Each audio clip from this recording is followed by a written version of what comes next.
to meeting number 57 of the House of Commons Standing Committee on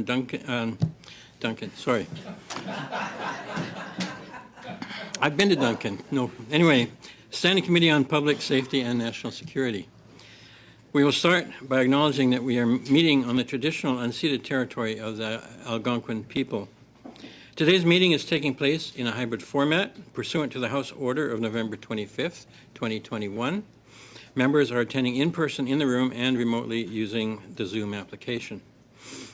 So pursuant to Standing Order 108 Sub 2 and the motion adopted by the committee on Friday, February 3rd, 2023, the committee has commenced its study of the effects of the withdrawn amendments G4 and G46 to Bill C-21, an act to amend certain acts and to make certain consequential amendments, firearms.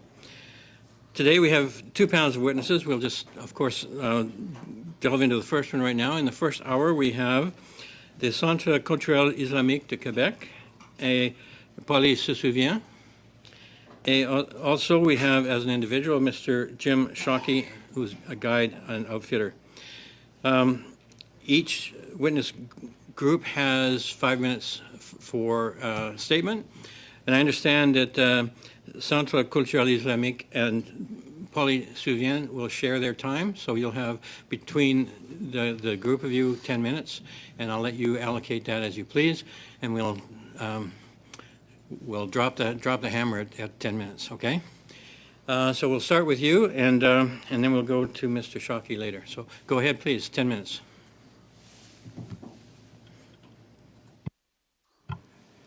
Bonjour. Good afternoon.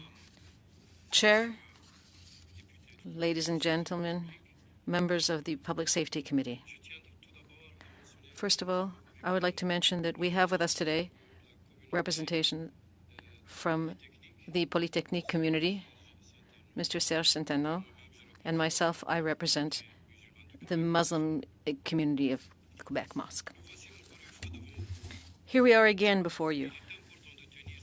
It's important to hold these consultations, we agree, because the debate on banning assault weapons, let's not kid ourselves, seems to have gone awry amidst purely political issues instead of focusing on the importance of eliminating weapons of war from our society. And I have chosen my words correctly. Weapons of war is what they are.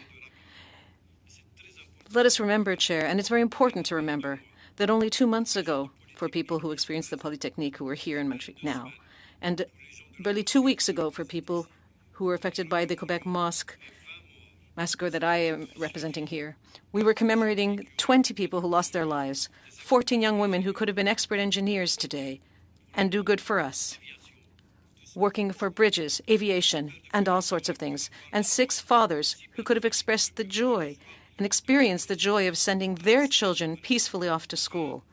20 people died, and what of all the injured and the survivors with whom we share the pain, the suffering, and the broken hearts in the face of the inhuman firing of these arms? It's been over 3 decades since the victims of these mass killings committed with this type of weapon have been fighting to have them banned. 33 years in the case of the Polytechnique, 16 for Dawson, 6 for the mosque. And I am embarrassed that 33 years of struggling has not been enough for us to come to an agreement. All we are fighting for is to have these weapons not circulate so that we don't see this same pain and suffering from the Polytechnique. 16 years for Dawson, 6 years for the mosque. And despite the fact that our efforts are supported by the vast majority of Canadians, I'm sure they don't want these weapons. But yet we have to come to Parliament yet again to tell you about the importance of banning these assault weapons. It is deplorable for victims such as ourselves and for ordinary citizens who wonder why these weapons were not outlawed immediately following the massacres. New Zealand and Australia are an example. They were able to prohibit them right after the Christchurch and Port Arthur tragedies. And yet Canada is located right next to a country who shall remain nameless and who shows the disastrous impacts of easy access to weapons and assault weapons, more specifically. In 2020, 647 mass killings took place with weapons in the United States. These included assault weapons. That's nearly 2 killings a day. Do we want that to be what we experience here in Canada? Of course not. School children and teachers are assassinated in their schools. People are killed in houses of prayer, houses of worship, other people in their workplaces. I am saying this because I have to shake us up. We're not here trying to defend a lobby. We're not lobbyists. We are people who are shouting from the depths of our heart. We don't want these weapons on our streets. We don't want to see our children killed, our workers killed. We respect hunters. We respect other people. And my friends here beside me will give us more details. This is what we want to avoid for Canada, for our children, and for a future, a better future. If every political party could contribute, I'm sure that we would have the joy of being able to see this bill passed. It's our only opportunity to prohibit assault weapons for the good of all. Please, do what it takes. Let us all do what it takes to make this happen. That's all I wanted to say. It's coming straight from the heart. And I hope that you will help us to achieve these results.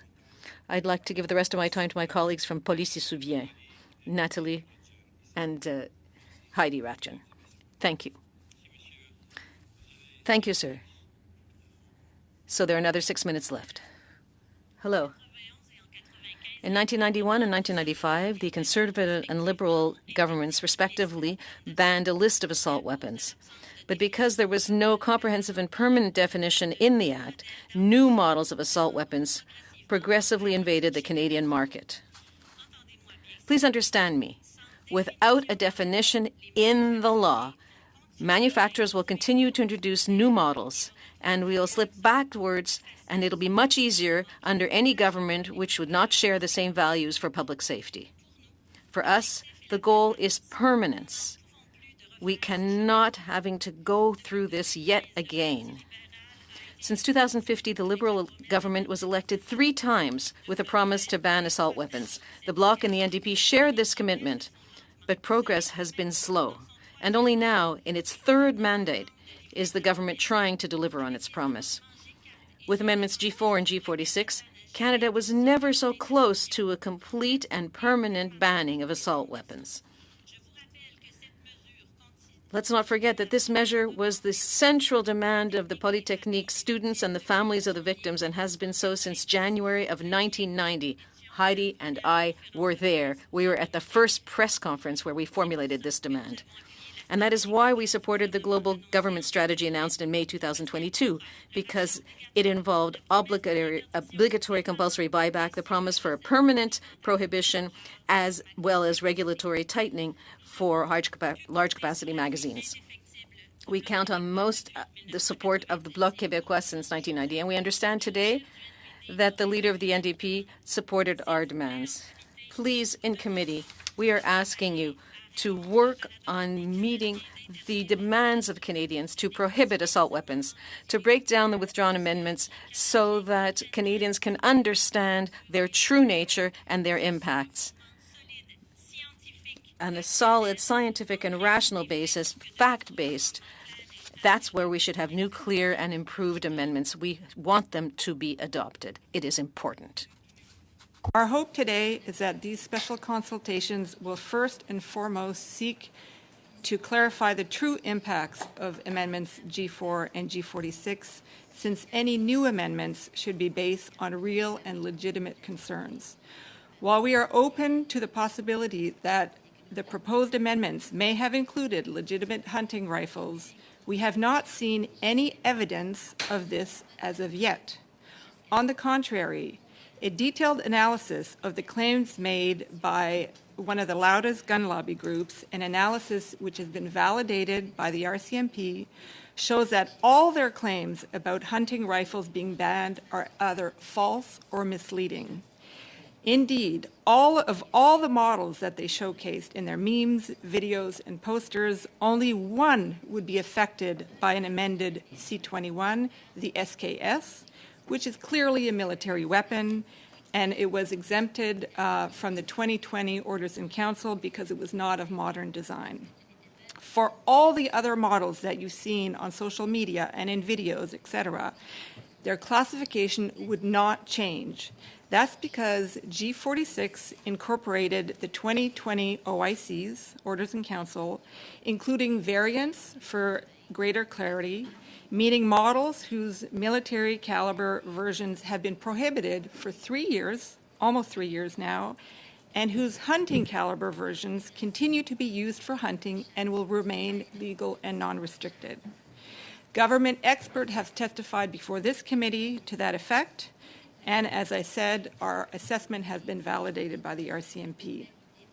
We believe that such widespread misinformation has provoked massive and unfounded fear amongst hunters, who then inundated members of Parliament with emails, calls, and letters, and this has likely led to the withdrawal of these amendments. I hope this committee will seek to debunk this disinformation to the benefit of all. That being said, we recognize that a key challenge is the lack of clarity surrounding these amendments. The legislative proposals were particularly difficult to understand. Many believe that the fact that that if a model is listed in G46, that means that all versions would be prohibited, even though government officials have testified to the contrary. We therefore fully support reviewing the language in both amendments to make it simpler and easier to understand. We also remain convinced that the intent of the amendments was not to prohibit firearms reasonably used for hunting. We have publicly supported the idea of exempting specific models if some fell on the wrong side of that line. However, it should be noted that just because a gun is used by some for hunting, that does not make it a hunting firearm. Case in point, the gun lobby considers the AR-15 and even handguns firearms fit for hunting. That is why the expression reasonably used is key and why it also exists in the criminal code. We recognize that specific issues related to Indigenous people's hunting rights must be Could you addressed. wrap it up, please? At the same time, it should be noted that there is a distinction between the right to hunt and the right to hunt with an assault weapon. Yet in that spirit, we were not opposed to the exemptions for Indigenous subsistence hunters that are part of the 2020 Orders in Council, and we would accept similar exemptions in the case of a comprehensive and permanent ban on assault weapons.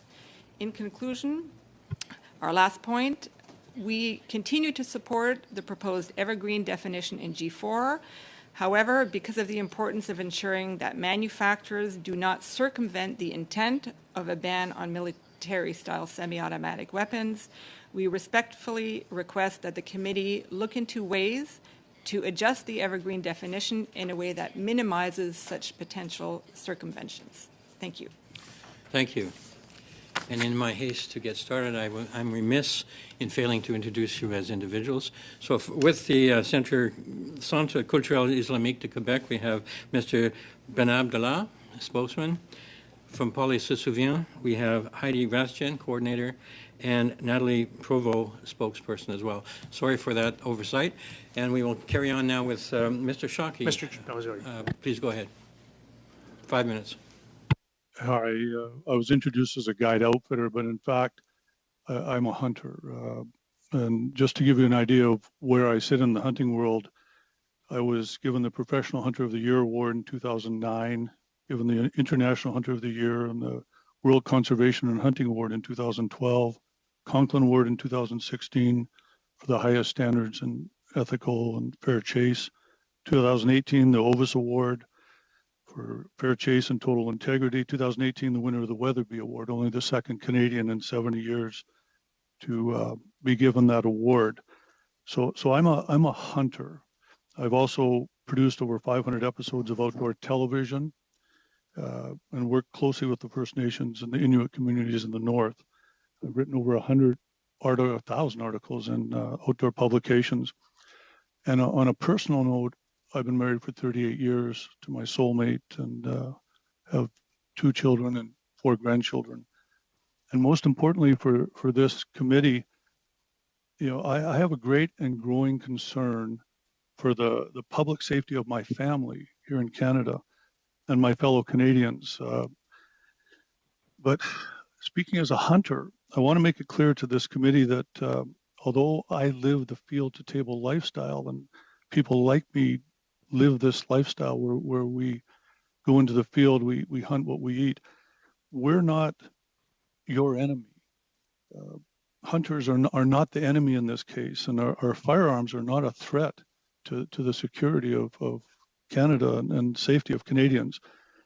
So I'll address some of these C-21 issues that concern us as hunters. Semi-automatic rifles, are they popular? Yes, they are. They're commonly used for hunting many different species of animals in many different conditions. Just to get a hunting license, hunters have to be they have to pass tests. They're vetted. They're the best at knowing what's the proper firearm to use. I don't use weapon because that's not what these are. I don't think they qualify as weapons in the Canadian Criminal Code. You can confirm that. But and semi-automatic rifles are commonly used. Shotguns are commonly used. Most outfitting that I look after takes place in remote communities, mostly Indigenous First Nations, Inuit territories, and the economic benefits of the hunters that come in, mostly from the States, and often they use their semi-automatic firearms. If this goes through C-21, my fear is that you're going to see a boycott from down south, which will be have a catastrophic effect on these communities, remote communities that require this input of foreign dollars, American dollars, into those communities. And by the way, the meat from the animals taken in these communities goes to those communities, to the elders. My Rogue River outfitting territory, we donate several tons of meat to the elders that can't go hunting, and we provide them with the traditional pieces of the animals, the nose, the caul fat, pieces that they don't get and rely on.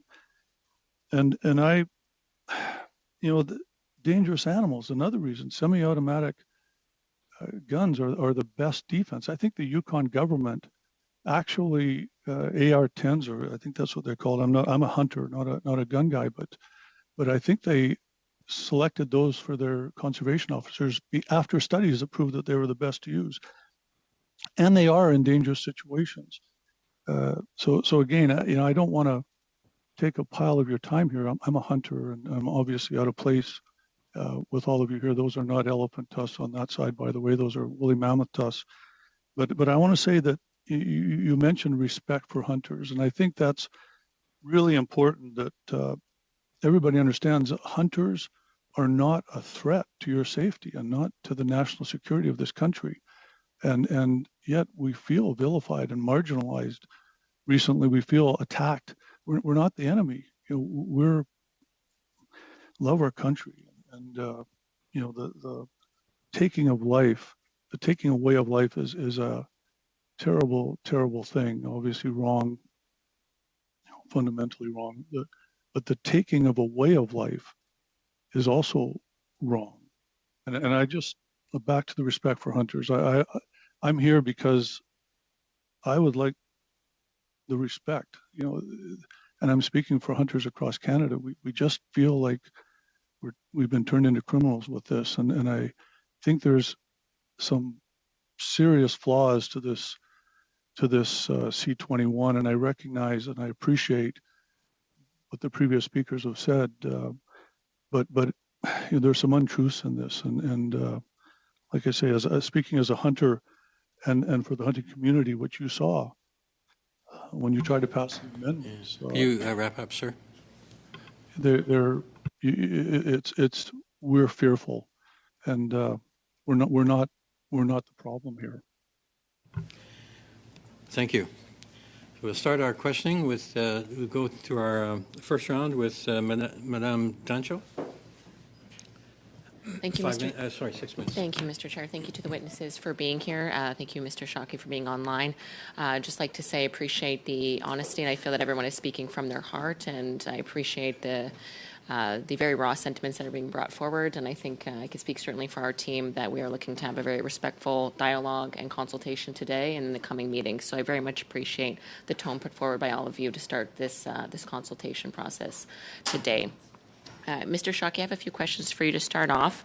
You mentioned the economic impact of hunting in the north. Now, I'm not overly familiar. I'm not from the north. I'm from rural Manitoba. But my understanding is a large part of the Indigenous diet in northern Canada, particularly where your outfitter is, in the tens of thousands of pounds of meat that they are provided, are in fact from the American hunters that your outfitter guides. Is that correct?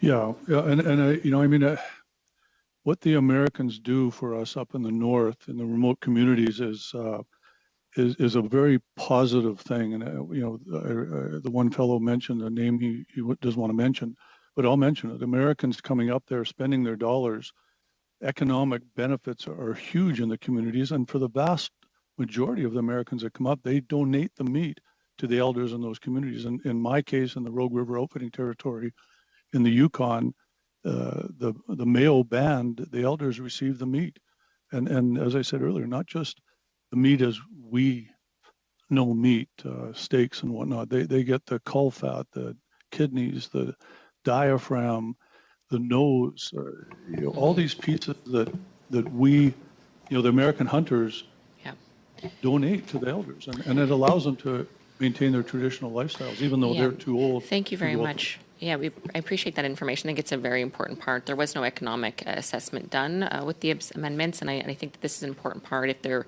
should be an impact from any ban like this that goes forward, to recognize what that might be and how to mitigate it. And how many, sir, would you say, what is the percentage of American hunters that your outfitter provides? And I know there's thousands of outfitters. I know very well that the outfitters, for example, in rural northern Manitoba are greatly benefited by American hunters, and certainly when the border was closed for COVID, they took a huge hit, as did the Indigenous guides that they employ. So what if you can give me a ballpark percentage of what is the percentage of American hunters that you have, would you say? 97%, ballparking it, certainly over 95%. Okay. So if, as you mentioned, and I have been hearing this from others, but that in the event that this ban moves forward, we may see a complete decline or drop-off of American hunters coming up to Canada.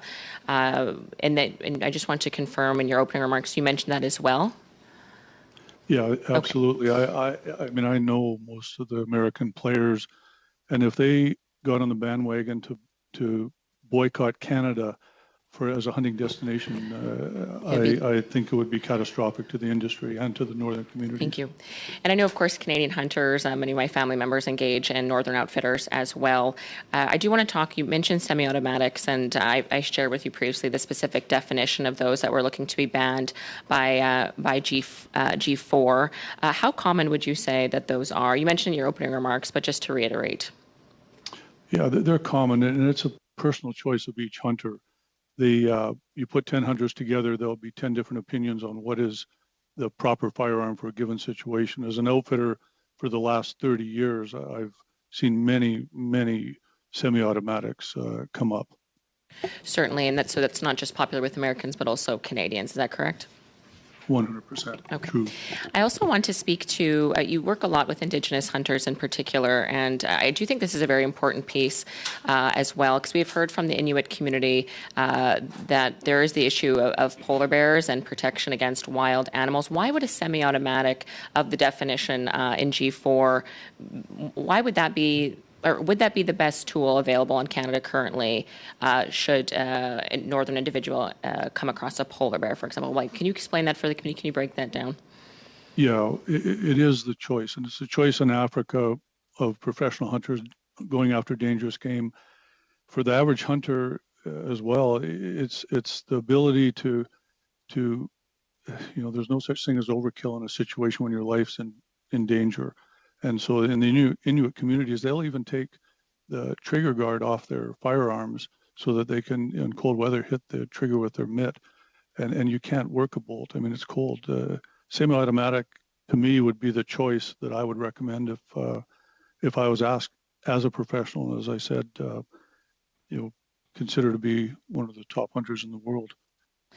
Right. And of course, I know that you're a very gifted hunter and you're a very good shot, but not all hunters are necessarily capable of taking out a predator that is coming at them with one. So just my understanding is, given the structure of a semi-automatic long gun, particularly a rifle, it just ensures the best case scenario for you in the event you come across a polar bear. I think you've come across 2 situations or 3 situations where you were under attack by a cougar, as well as 2 bear encounters. Is that correct? Yeah, that's correct. I wouldn't be speaking here right now if I hadn't reacted properly in all 3 situations. Well, thank you very much for sharing this information. I'm just out of time, but I appreciate you providing some understanding to the committee regarding the realities of Northern Canada and the benefits, certainly the economic benefits to Indigenous communities and to the outfitter industry in Canada as well. So thank you very much, Mr. Shockey. You're welcome. Thank you, Ms. Dancho. We'll go now to Mr. Nur Mohammed. 6 minutes, please. Thank you, Mr. Chair. Je veux juste commencer par vous remercier pour être. I'd like to begin by thanking you for being here with us today. Very clearly, your experiences and the tragedy that you have described and that you have experienced continues for you. And this is very important for us to take into consideration in our deliberations. And I'd like to thank you for being here with us, because I know that it is impossible for us to understand the depths of the difficulties and sadness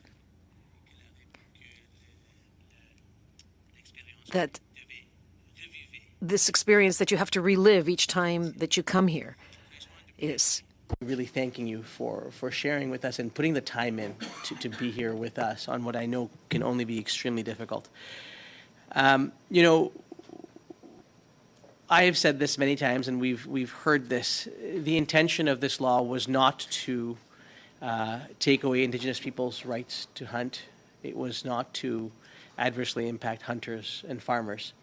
And one of the things I think that's very important for us to talk about at the outset is how do we ensure that in that conversation we are not losing the memory of victims, and we are not moving forward in a way that does not address the need to ensure that there are no more massacres like at the mosque in Quebec City, that there are no more École Polytechnique massacres. So we have to figure out how to achieve this together, and I'm so grateful that that's the approach that we're all taking today. So perhaps I can ask Heidi, Ms. Rathjen, maybe you and I have spoken about this before, maybe you can share with us, how do we best think about the issue of the rights of Indigenous peoples and making sure that whatever legislation comes forward continues to afford them their right to hunt and does not make this unnecessarily difficult for them?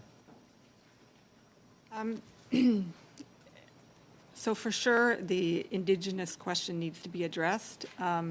We've been favorable to exemptions or special considerations for Aboriginal people in the past, even under the Firearms Act that was adopted in the 90s.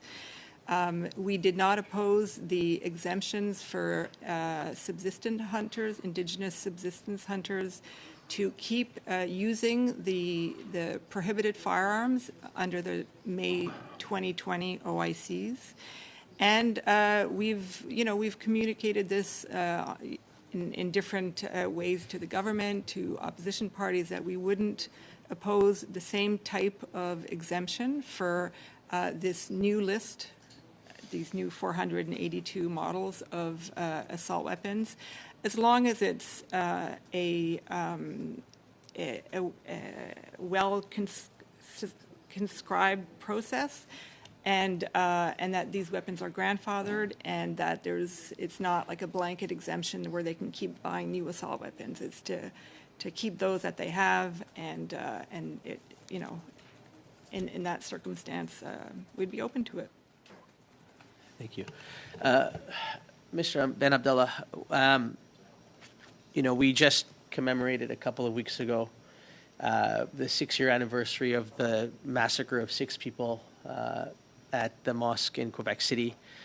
As you mentioned, not a couple of months ago, we remembered the women killed at École Polytechnique.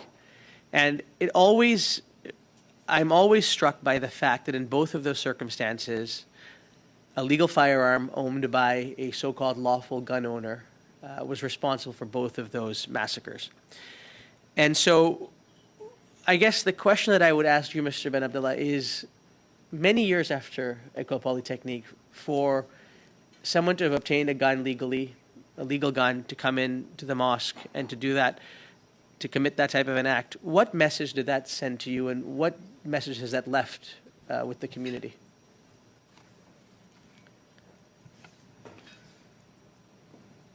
C'est un message de mémoire qui n'arrête pas de nous. A memory that haunts us year after year. You know, the killer who went to the mosque came with an arsenal of several handguns and an assault weapon. When the assault weapon was used up, he turned to his handguns. And the handguns had 48 bullets, 6 deaths. Some people, one person is still in a wheelchair. He got 6 bullets in the neck. And he's still, the 7th bullet is still causing problems. If this assault weapon worked, there would have been a minimum of 50 deaths because everybody was at the back. And he did it intentionally. He threw it down and he took his handguns. So this keeps coming up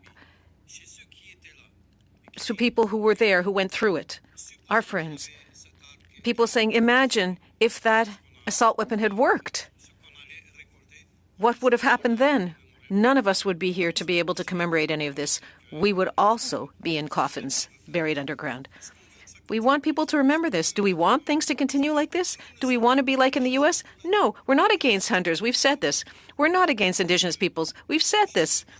Hunters, you're an inveterate hunter. You have a lot of experience. And never in anything that we said did we say that we were against hunters.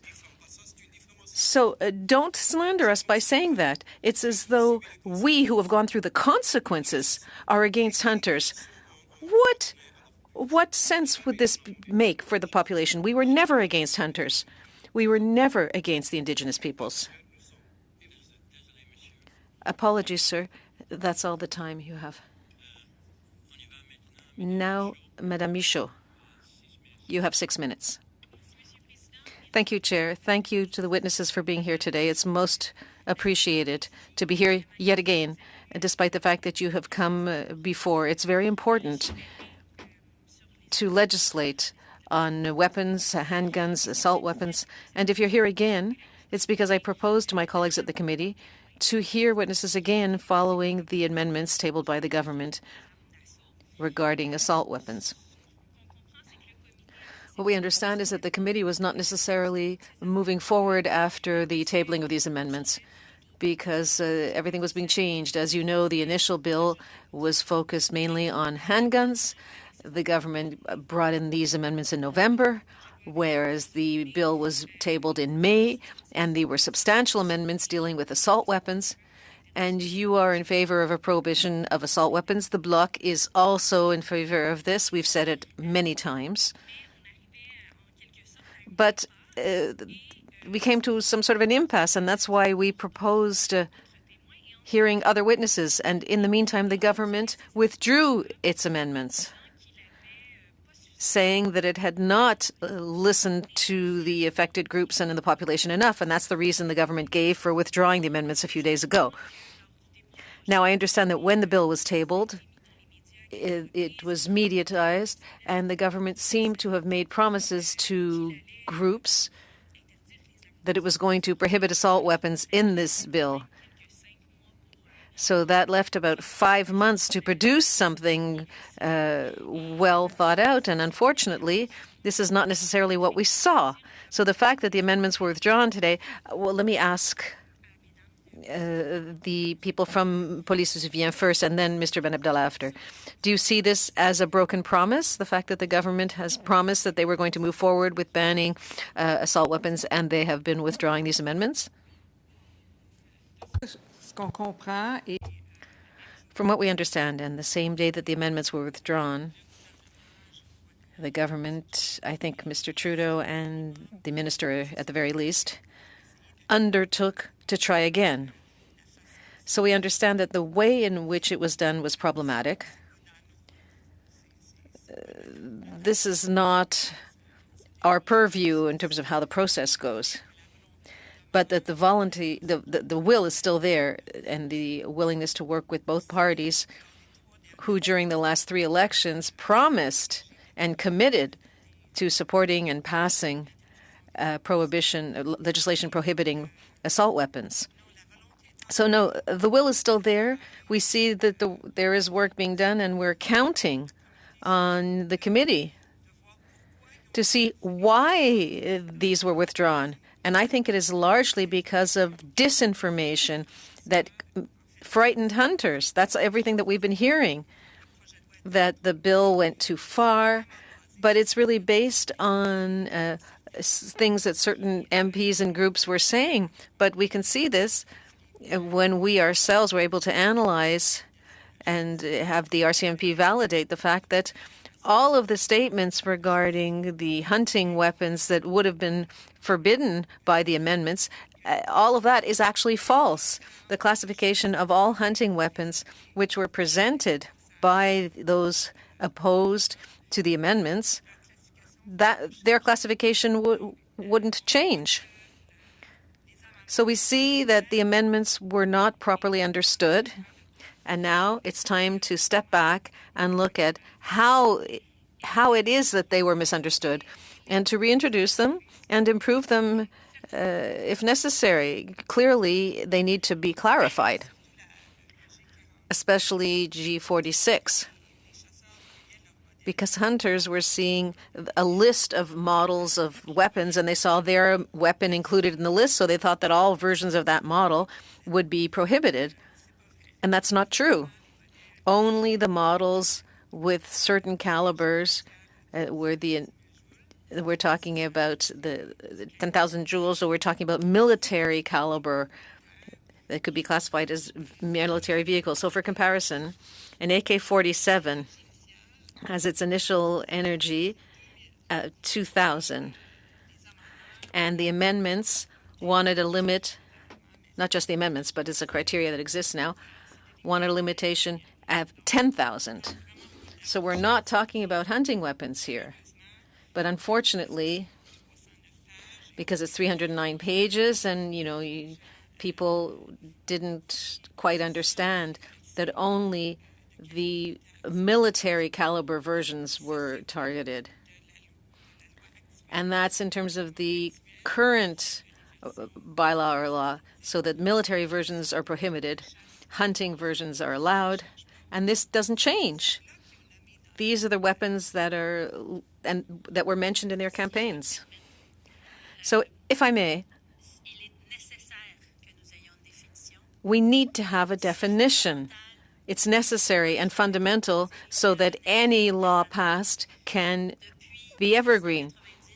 Since 1990, there were lists upon lists upon lists, but the market is vast. Innovations by companies is endless. So if we don't have a clear definition, we're going to be chasing our tails yet again. And after 33 years, how is it that we're still here with a legitimate demand recognized by most Canadians? So I hope that the Liberals will retable a new amendment, and I hope that it is going to be examined prima facie by facts, because here we are not doing an emotional analysis because we were injured at the Polytechnique. We are analyzing a proposal that has scientific bases. Thank you, ladies. Please, 6 minutes. Merci, Monsieur le Président, et merci à notre... Thank you, Chair, and thanks to our witnesses. Thank you for being here, and Mr. Shockey as well. Mr. Shockey. Ms. Provost, Ms. Rathjen, I was a student at Sherbrooke University when the misogynistic massacre occurred, and this is completely stamped in my memory. So thank you for being here. And Mr. Benabdallah, we commemorated the Islamophobic massacre at the Islamic Center a few weeks ago here on Parliament Hill. And this is also something that I will never forget. So you talked about war and hunting weapons. This is my first committee meeting on this committee. I'm new. So these issues of definitions are very important. So I apologize in advance if you've already answered this question. But do you have recommendations to make in terms of how to distinguish between war weapons, weapons of war, and hunting weapons? Well, Benabdallah, before you, comes from a mosque. Benabdallah is talking about a tragedy, and Benabdallah is telling you we don't want that tragedy to happen again. Benabdallah is not a technician in this matter. If you ask a forestry question, you know, I can arm wrestle with you on that one. But when it comes to weapons, they have 33 years of experience, Mr. Julian, 33 years. And they have deemed it useful today to say if you have to redefine things so that they can be more clear and accurate and speak to everybody, well, they're here, and I stand with them. I'm sorry for avoiding the response, but I'm not a technician. My colleagues are technicians. I do not want there to be weapons of war circulating, because there was a weapon of war, and had it worked, there would have been at least 45 to 50 other deaths in our mosque. I don't wish that on anybody. Thank you. You are most eloquent. In this case, I would move to Ms. Provost. But you raised the issue of manufacturers who use loopholes now.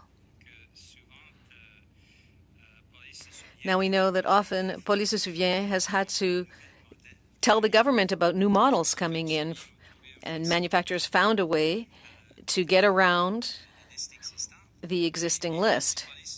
And PolySeSouvient are the ones who had to inform the RCMP.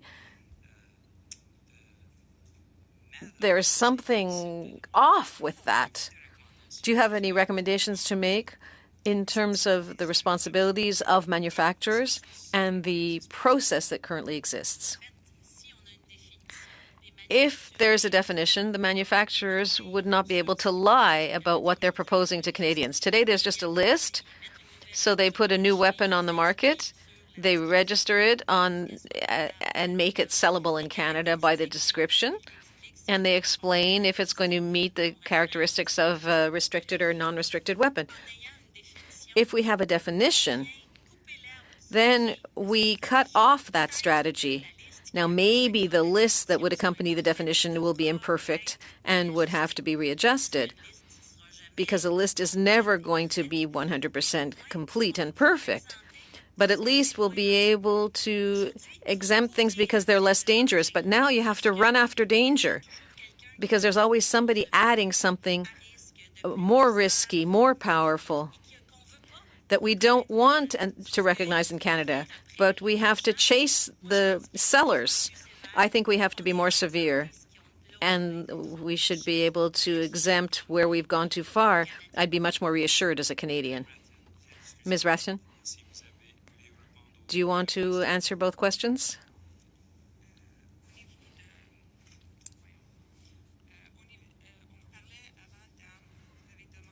You asked what a definition would be.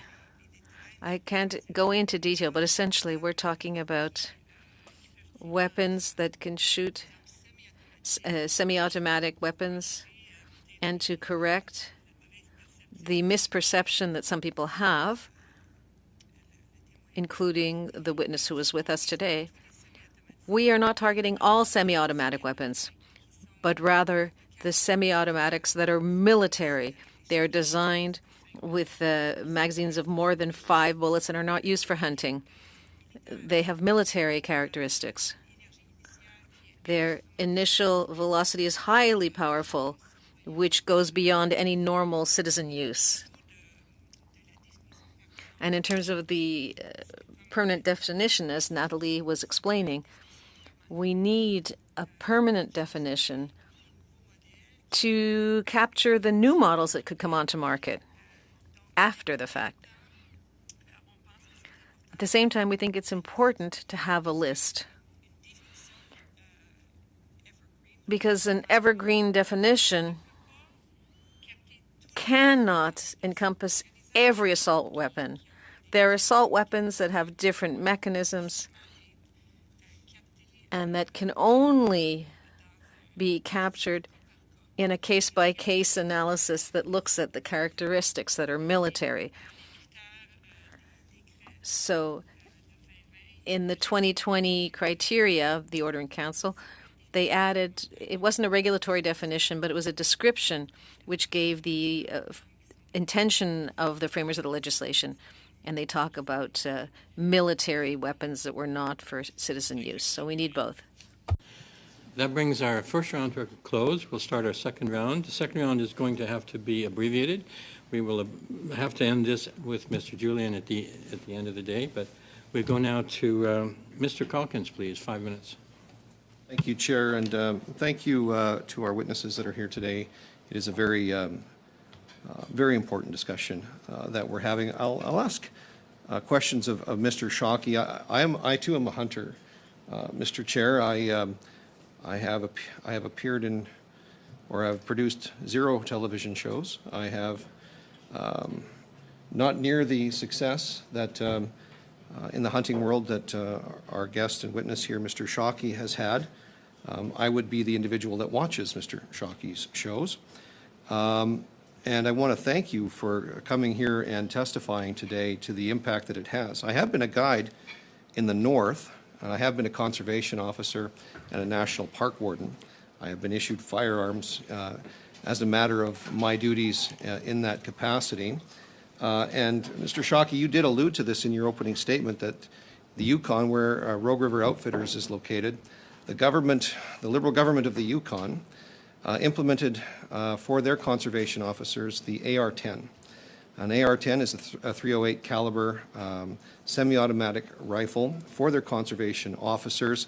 They did this actually after the Order in Council in May of 2020, which moved the AR-10 from the non-restricted to the prohibited category.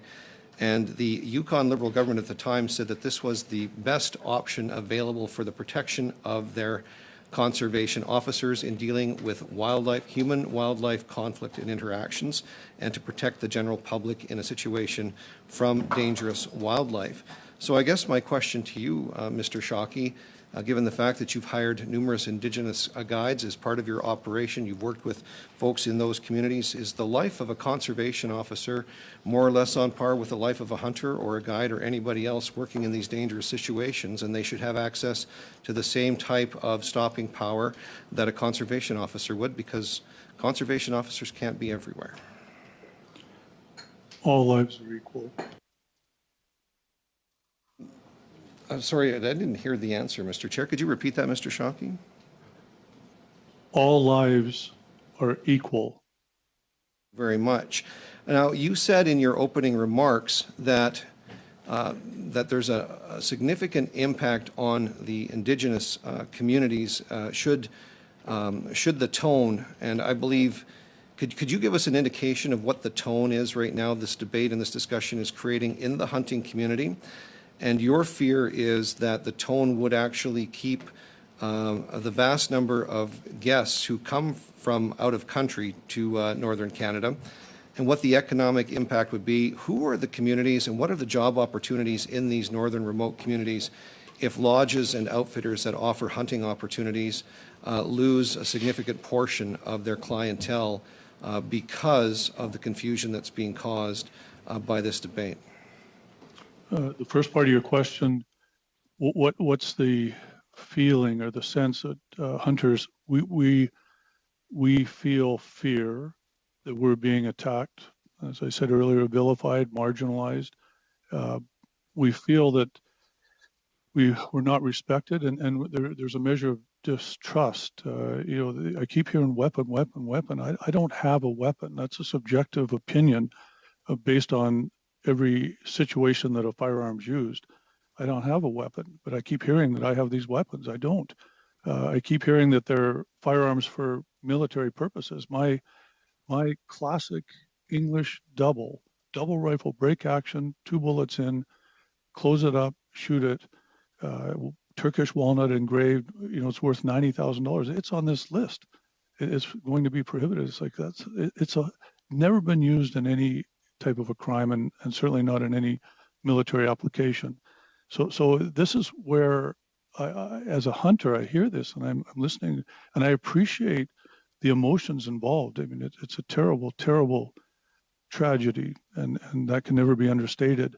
On the other hand, like I said earlier, a way of life is also important to many people, especially us. I feel like from the Hunger Games, I'm from District 12 and I'm a tribute, and you guys are the capital. You don't understand us, and the communities in the north. If there's a ban, or if there's a protest against coming to Canada, a boycott, it would be catastrophic. I mean, where does the money come to these communities from? Tourism? That's not realistic. It doesn't happen in most remote communities. Most of the money that comes into the communities from outside sources is from hunting and outfitting. The jobs are there. Our television show on the Aboriginal People's Television Network, Yukon Harvest, it's all First Nations people and Métis. So like I say, that a boycott would be catastrophic, and that's just the passing of C-21. I'm not getting into the individual amendments and whatnot. You cannot underestimate the effect and the lives that it would cost. They're already struggling in these communities, and to throw this on top of it, it's well-intentioned, but I have a feeling that there's going to be unintended consequences because of it. Thank you, Mr. Shockey. Thank you, Mr. Caillin. On y va maintenant, Madame. And now over to Madame Bendayan. 5 minutes, please. Thank you, Chair, and thank you to the witnesses. Mr. Benabdallah, it's a pleasure to see you again, and thank you for your warm welcome at the Quebec Mosque 2 weeks ago during the commemoration. Ms. Rathjen and Ms. Provost, good afternoon. Since the beginning of the meeting, you've raised this in your introduction from PolySeSouvient.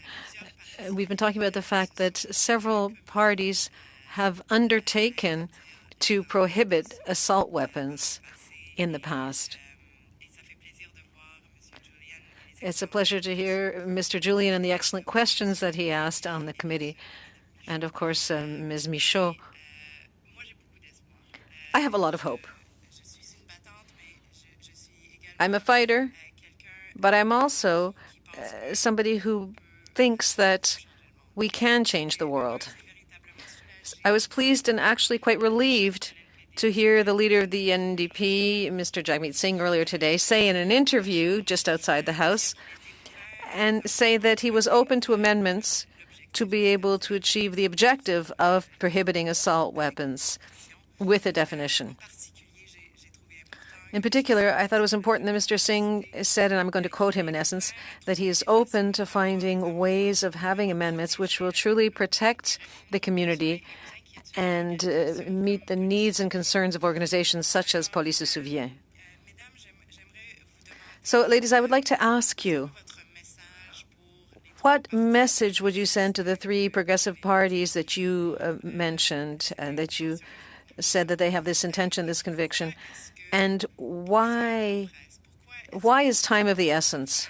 Why do we need to do this in the form of amendments to Bill C-21?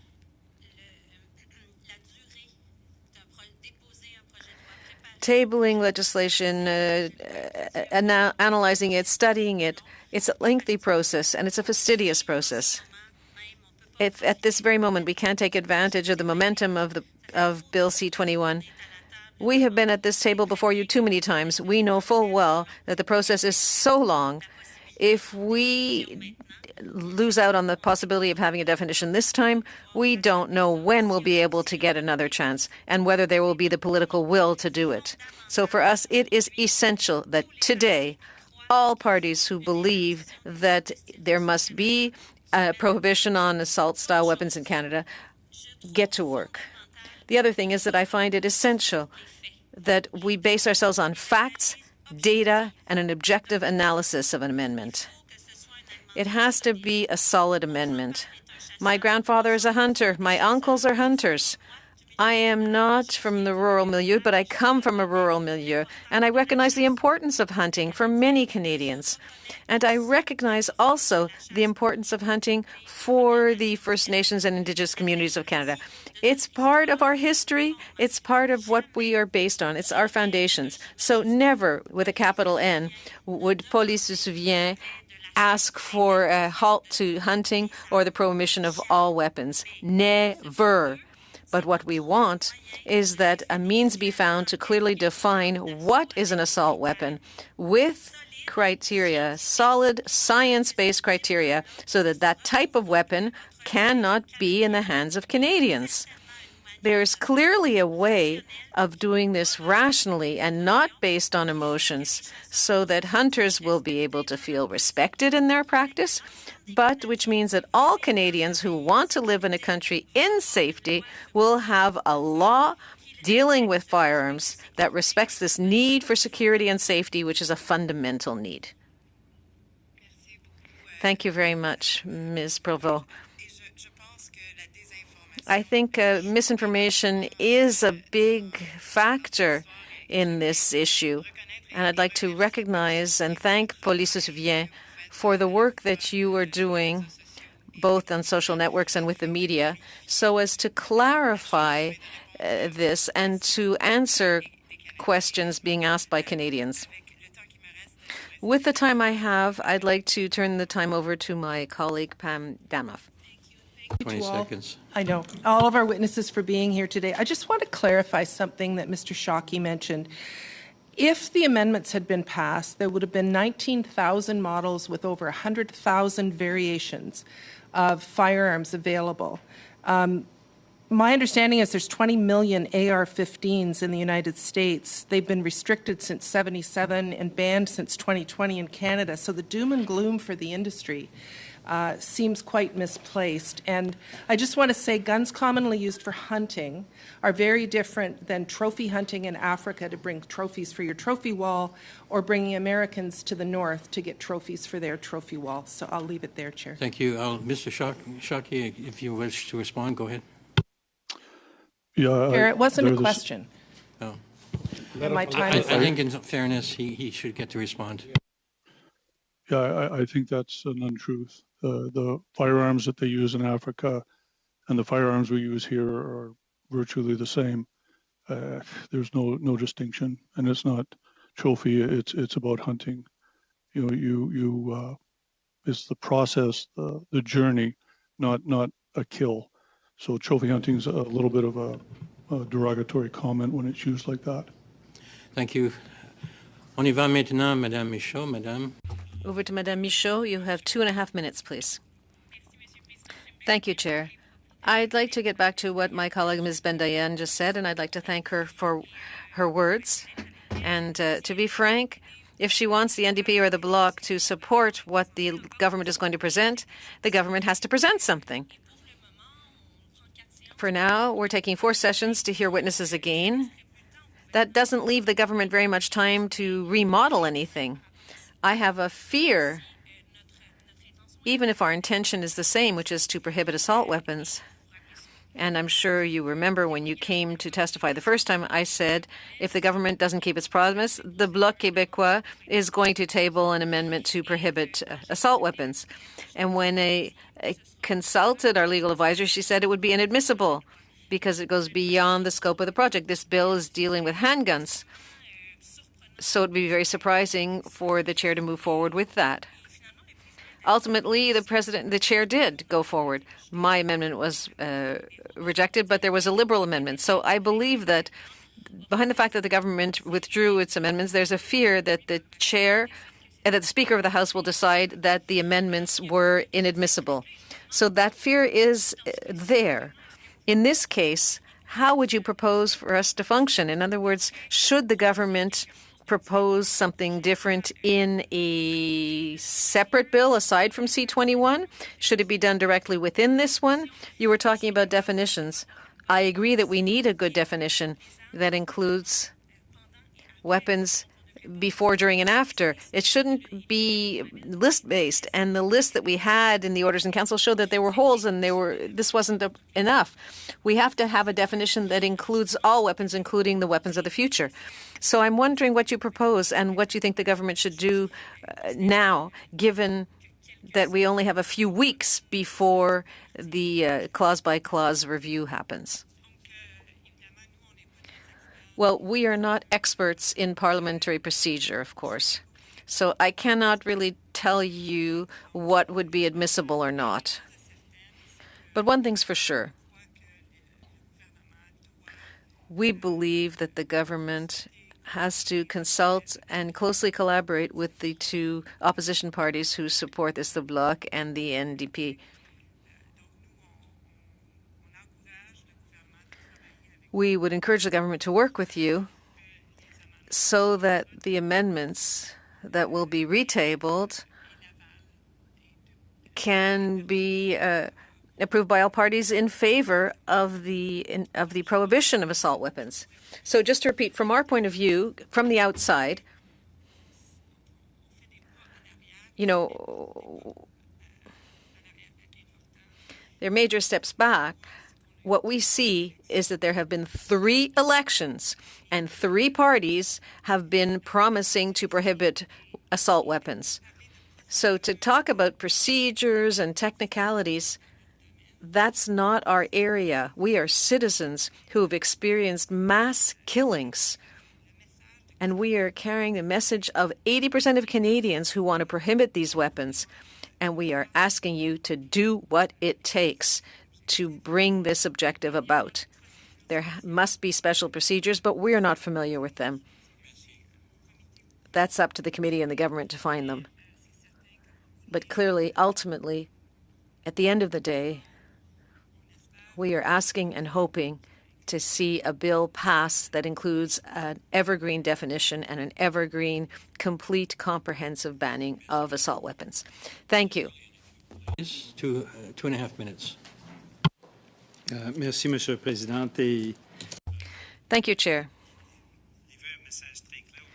You delivered a very clear message today, but what Ms. Michaud just said is very important. The government should have referred this to committee before second reading.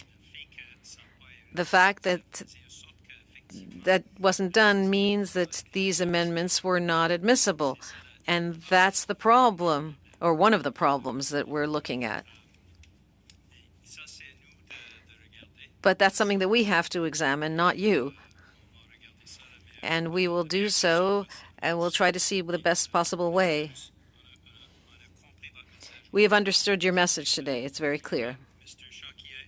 A question for you, and I apologize if this is something you've already answered. I believe you've appeared before the committee before. I'm the new guy on the block, so I will ask this question even if you've answered it. You mentioned your estimate was 97% of Americans as clients of outfitters. I wasn't sure whether you were talking about your business or in a broader sense, regional businesses. Can you quantify what you feel would be the impacts on these two amendments and what that would have meant in terms of either your business or the impact on outfitters generally? I didn't hear that you were speaking to me, but I assume that because I'm the expert in those areas that you asked me. Yes, I was directing it to you. Yep. Right. The amendments were, from what I understood, and again, I'm a hunter. I'm not a gun guy, and I'm certainly not a politician. The firearms that were banned, or at least on that list, were, I mean, it was the majority of the guns. People say it wasn't, but if you know firearms, and I hear a lot of people talking here that don't know a lot about firearms. Honestly, they know that the firearms caused great pain, and that's as I said before, a terrible tragedy. But the firearms are that were on the amendments. That's why I'm here.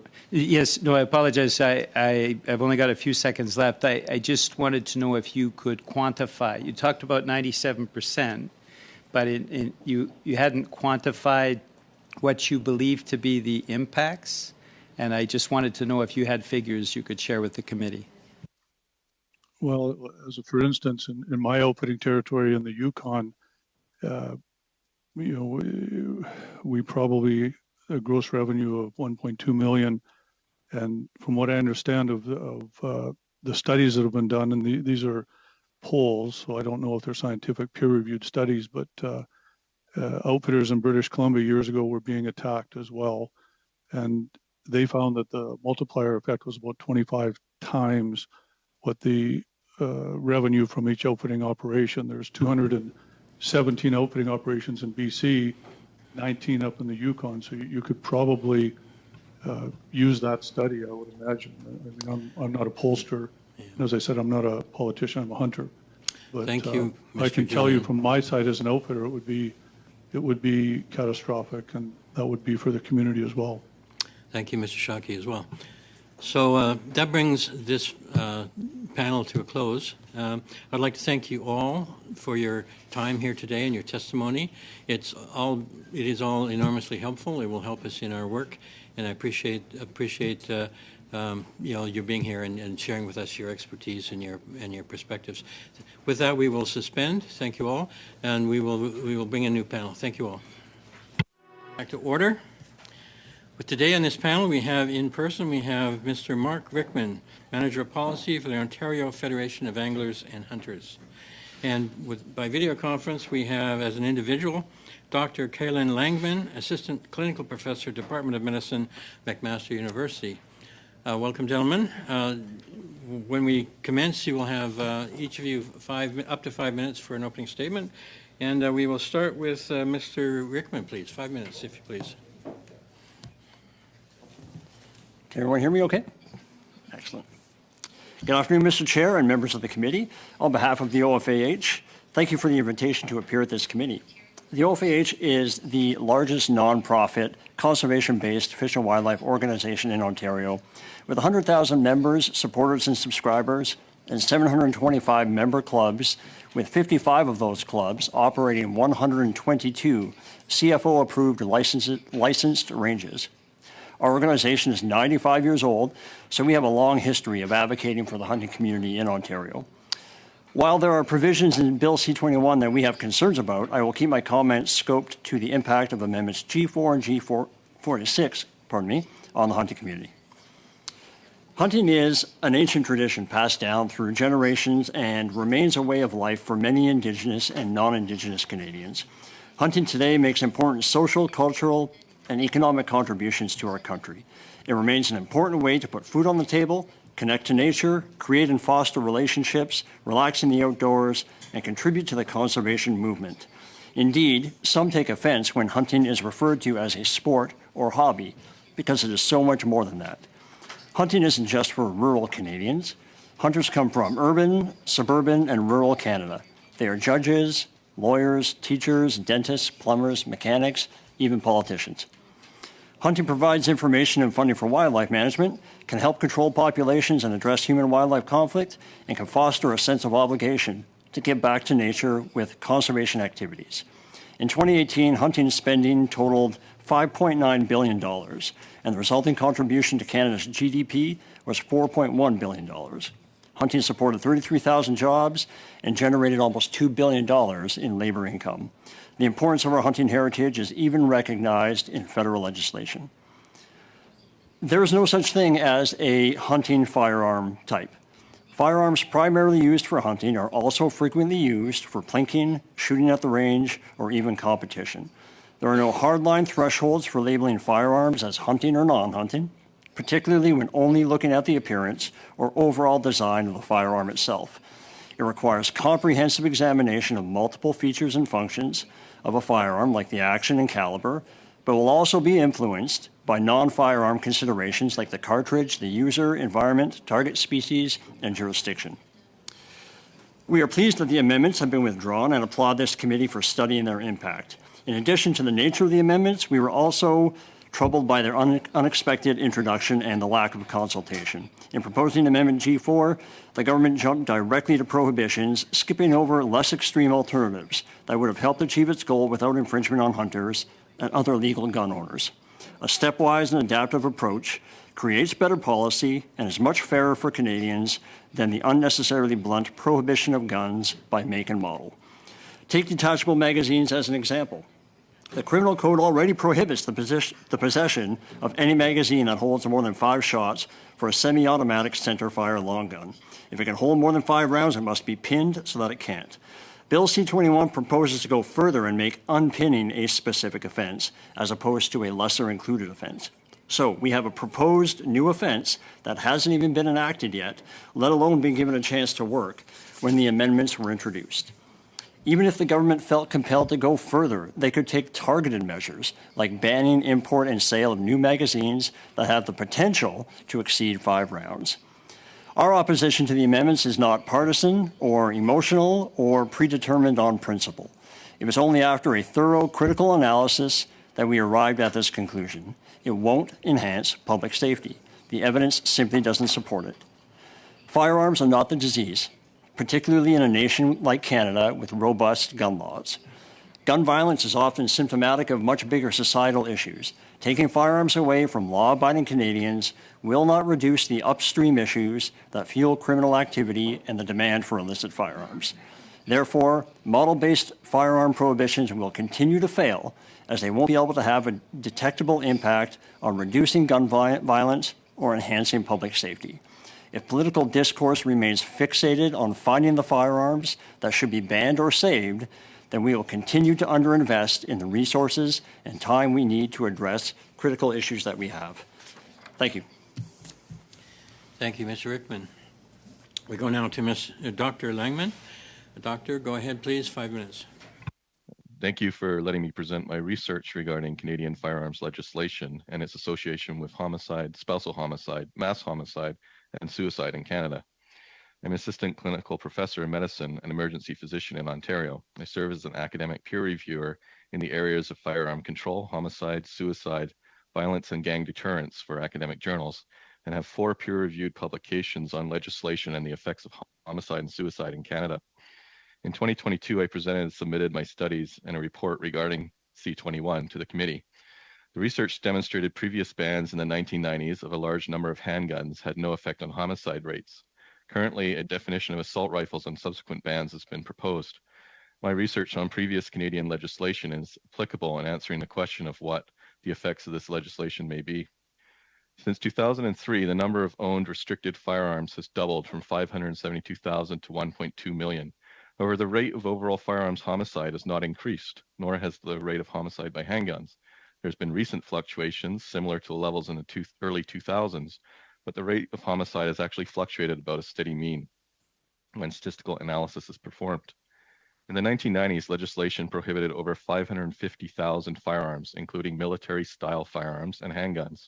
However, my studies have demonstrated there was no statistically significant benefit on homicide, spousal homicide, or mass homicide rates in Canada. Restrictions of magazine capacity in 1994 was not associated with decreases in homicide or mass homicide rates. Prohibition of full automatic firearms in the late 1970s was also not associated with decreases in homicide or mass homicide rates. Other jurisdictions, such as Australia and England, have also applied significant controls to handguns and semi-automatic rifles, and no statistically significant changes in homicide rates were detected in multiple studies. Studies from the United States examining assault weapon bans have also revealed no significant benefit.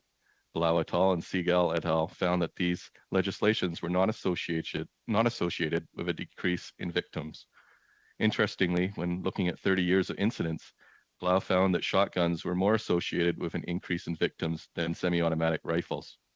Webster et al., using similar quasi-experimental methodology as myself, did not find an association between assault weapon bans and mass homicide incidents or deaths. Public mass homicide incidents or deaths. In summary, the evidence so far demonstrates that the proposed handgun and semi-automatic rifle bans will have no associated reduction in homicide rates or mass homicide rates. Methods that have been shown to be more effective in reducing firearms homicides involves targeting the demand side of the firearms prevalence in criminal activity. As demonstrated by StatsCan, a significant percentage of firearms homicide involves gang violence. To reduce violence that is currently occurring in Canada's cities, the evidence suggests that you need to act early to reduce youth gang involvement. A research report by Public Safety Canada in 2012 gathered evidence from programs operating in Canada to reduce the gang participation rate and demonstrated beneficial effects in the ranges of a 50% reduction in participation. Targeting legal firearms owners who rarely commit crimes with new legislation already shown to have no significant statistical benefit will not change Canada's death rates by firearms. The likely billions of dollars forecasted to be spent on confiscating firearms would be better spent on youth diversion and gang reduction programs. Thank you.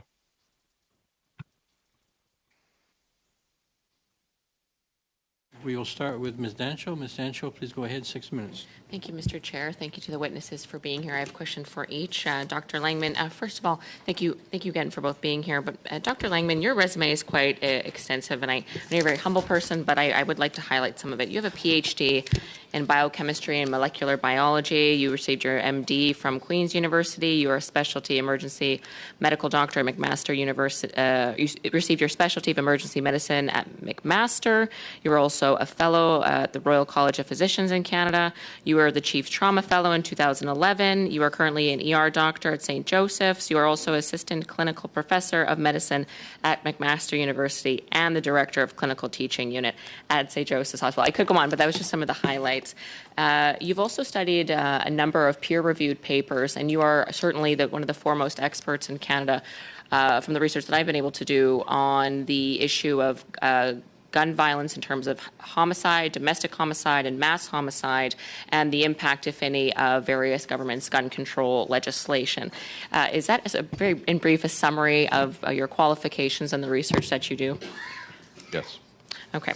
I have, and I've reviewed your papers, and it would seem that, just to conclude, as you mentioned in your opening, that the gun control measures brought forward in the last number of years by this government and other governments have had no impact on homicide, domestic homicide, or mass homicide. Can you confirm that? That's correct. And again, your research is heavily peer-reviewed, and you've also been asked yourself by various medical journals to review other research papers in a similar field. Is that correct?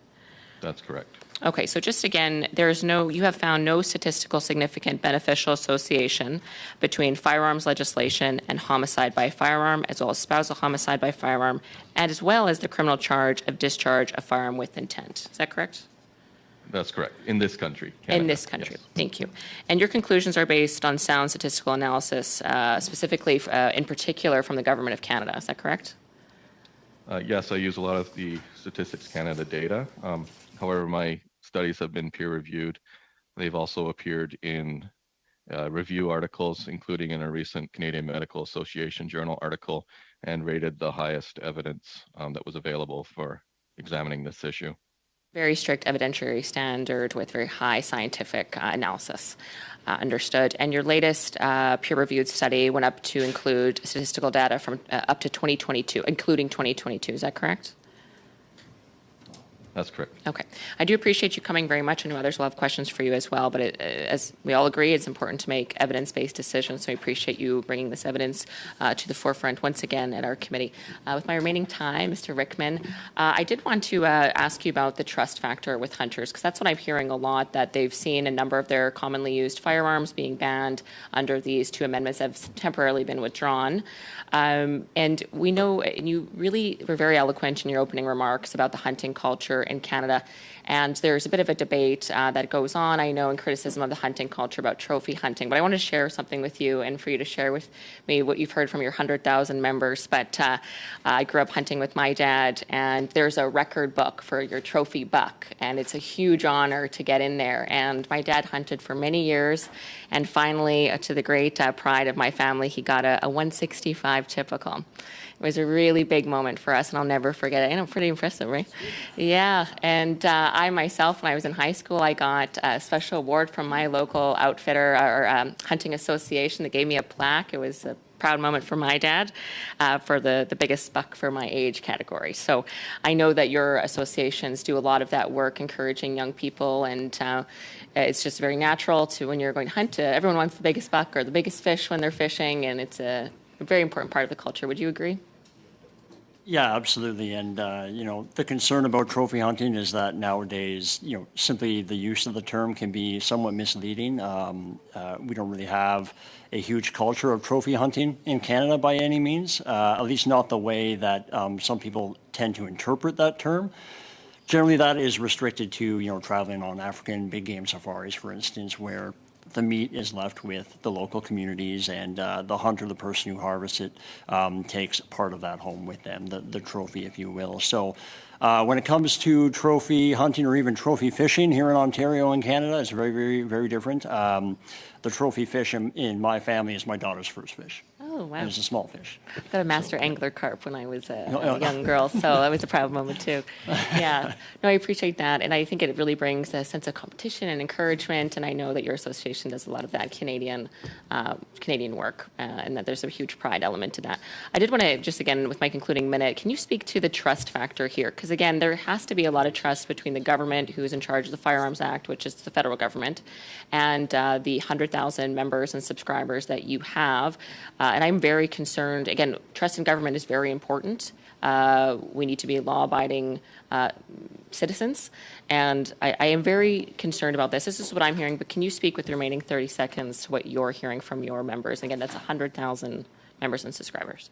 Yeah, I mean, from the hunting community at large, we're hearing very much the same thing, in that what a bill that originally started as a handgun ban very quickly and unexpectedly was expanded to include some hunting rifles and shotguns. And that moment alone was enough to, I wouldn't say completely erode trust in the government from the hunting community, but certainly make them pause and say, what exactly are we trying to do here, and what is the government's ultimate goal?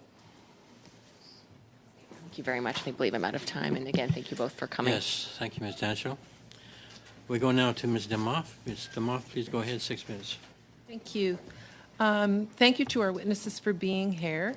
Obviously, we're here having these additional meetings because we acknowledge that there were organizations like the Hunters and Anglers of Ontario who were not heard on what was in the bill. So I very much appreciate you being here today and offering your testimony and your expertise.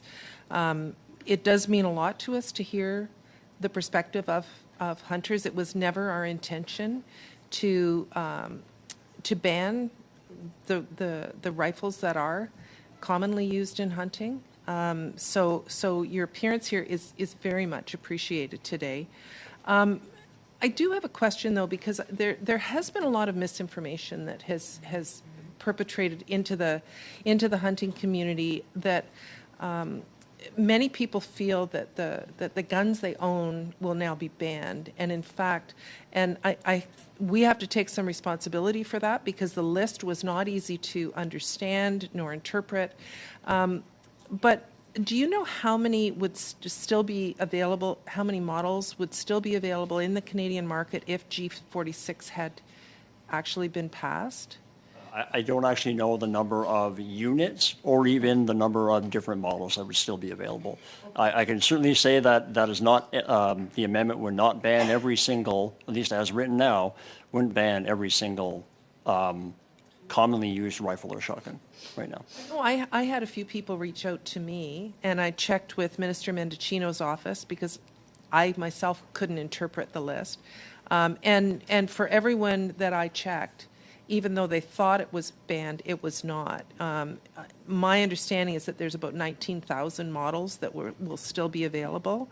But do you know, or have you heard from your members about ones that actually were on the list that you feel should be excluded? I'm just wondering if people contacted you with certain models that they felt that actually was on the list that should be excluded.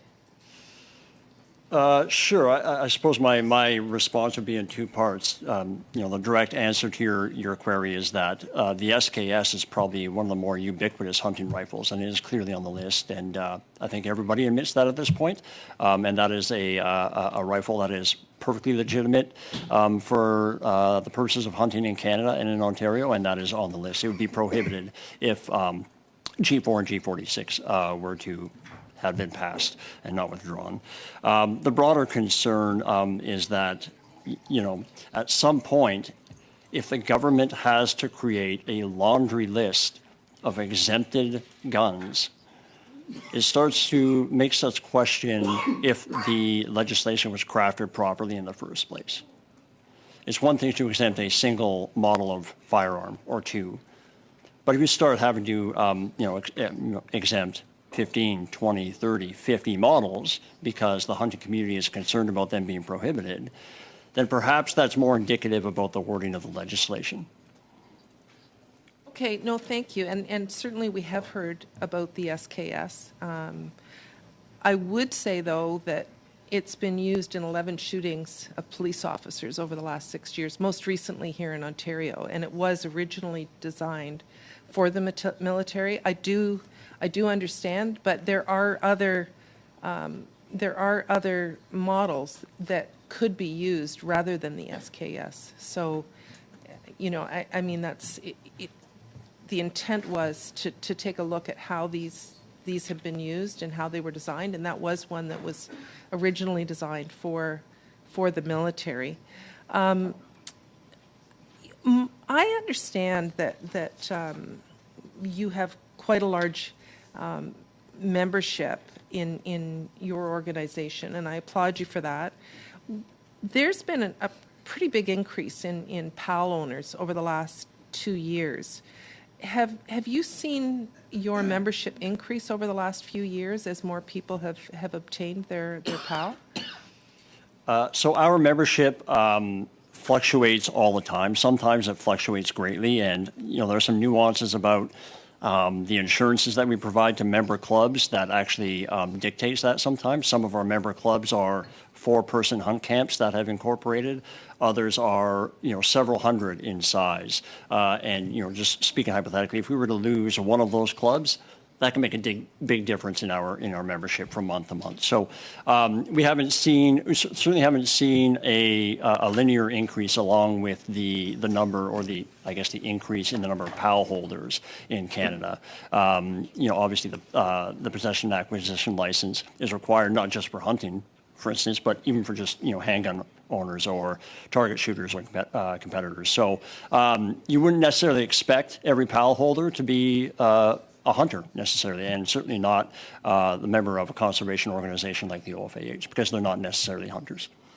We have about 30 seconds left, but I would ask a favor.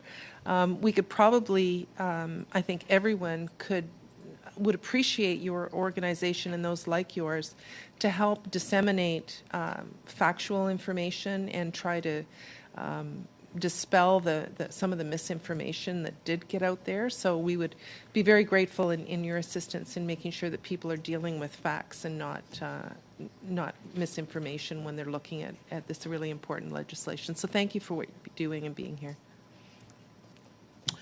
Thank you, Mr. Moff. We go now, Madame Michaud. 6 minutes, s'il vous plaît. Merci, Monsieur le Président. Merci aux témoins pour...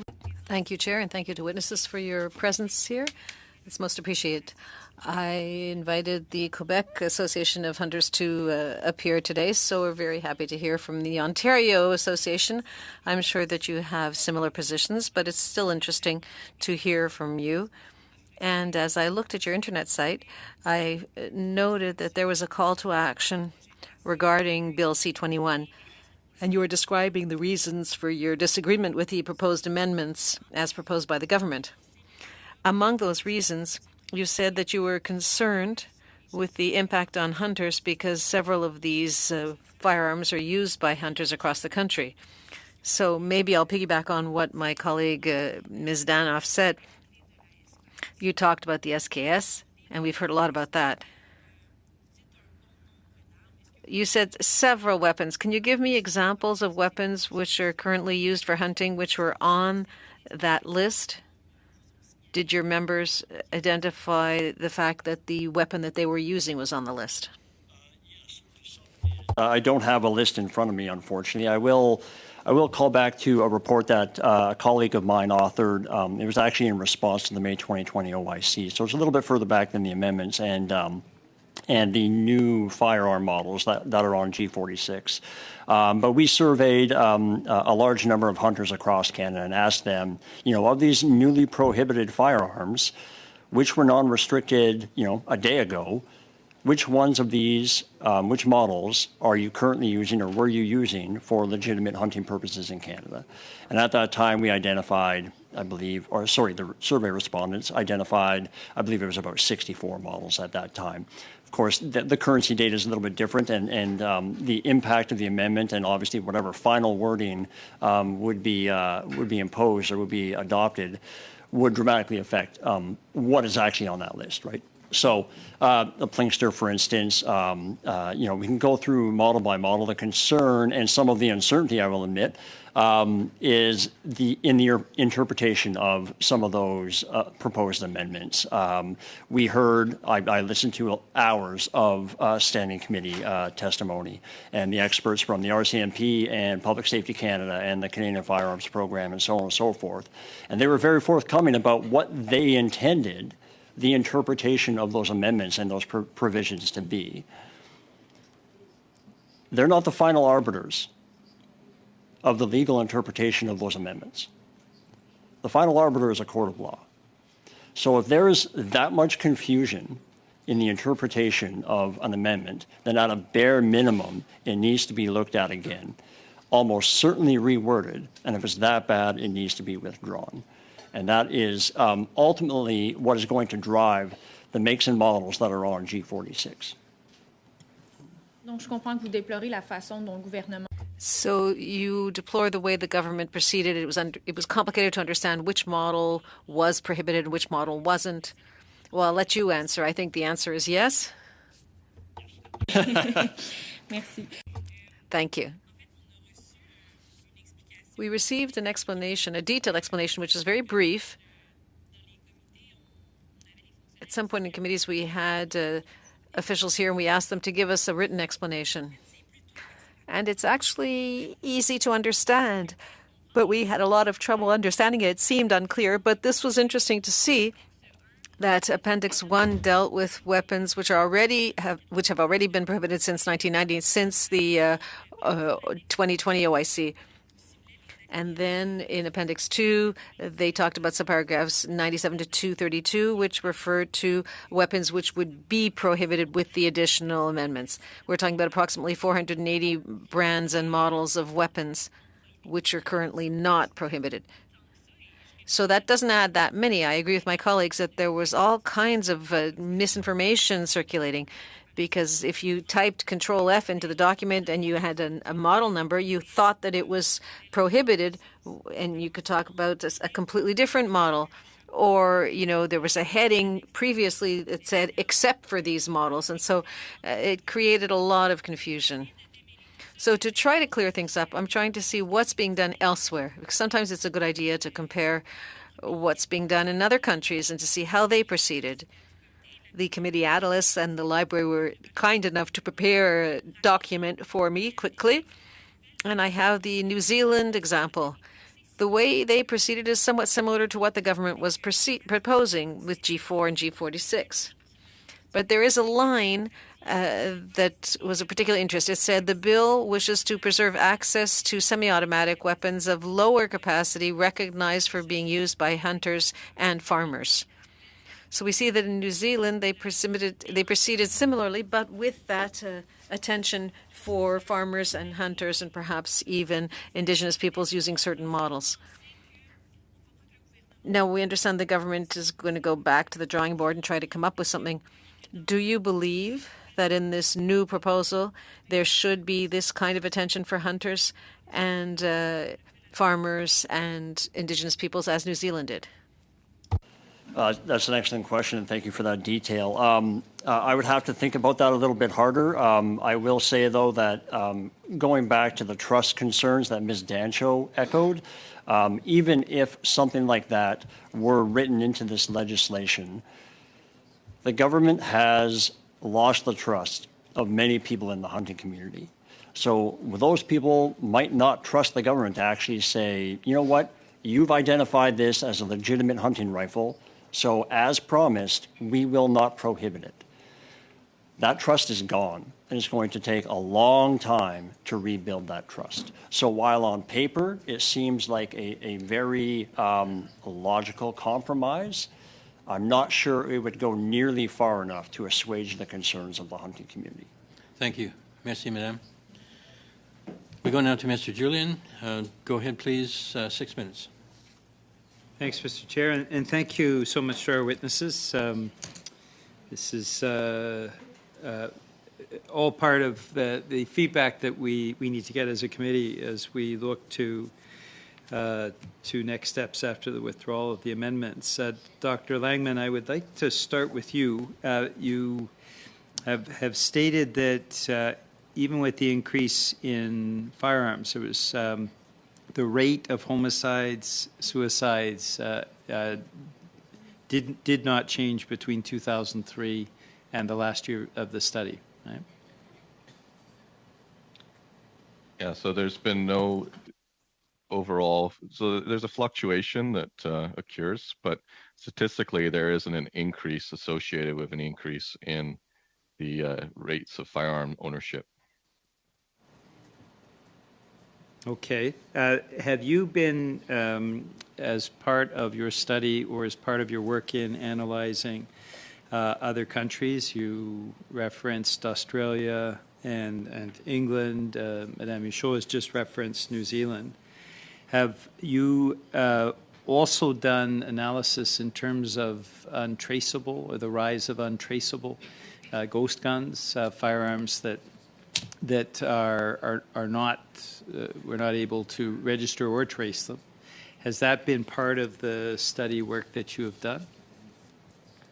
So all firearm homicides are included in the research.